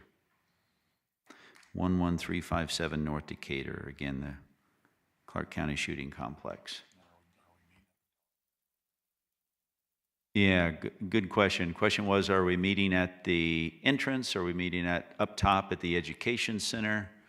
Where? Nielsen from NDOW for the record. I would plan on starting at the Education Center, which is the very last building at the top of the facility. I know Martin's got some things up there that he's got ready for you. And once you get on to North Decatur, you can't, it runs straight into the park, so you can't miss it. It goes straight in the front gate. All right. I guess the other question I had, I'm assuming it's all right, but if we set a 2 o'clock time at the shooting complex up at the Education Center, I'm assuming 2 o'clock is start time is more than enough time? That should be more than enough. And as I mentioned earlier, there's a lot of food establishments right where Highway 215 and Decatur meet. There's an intersection there, or interchange, and there's on all 4 corners there's something to eat depending on whatever your preference is, if that's what you prefer. All right, perfect, good. Well, thank you everybody for your engagement this morning. We will stand adjourned until tomorrow at 8:30 right back here. Thank you.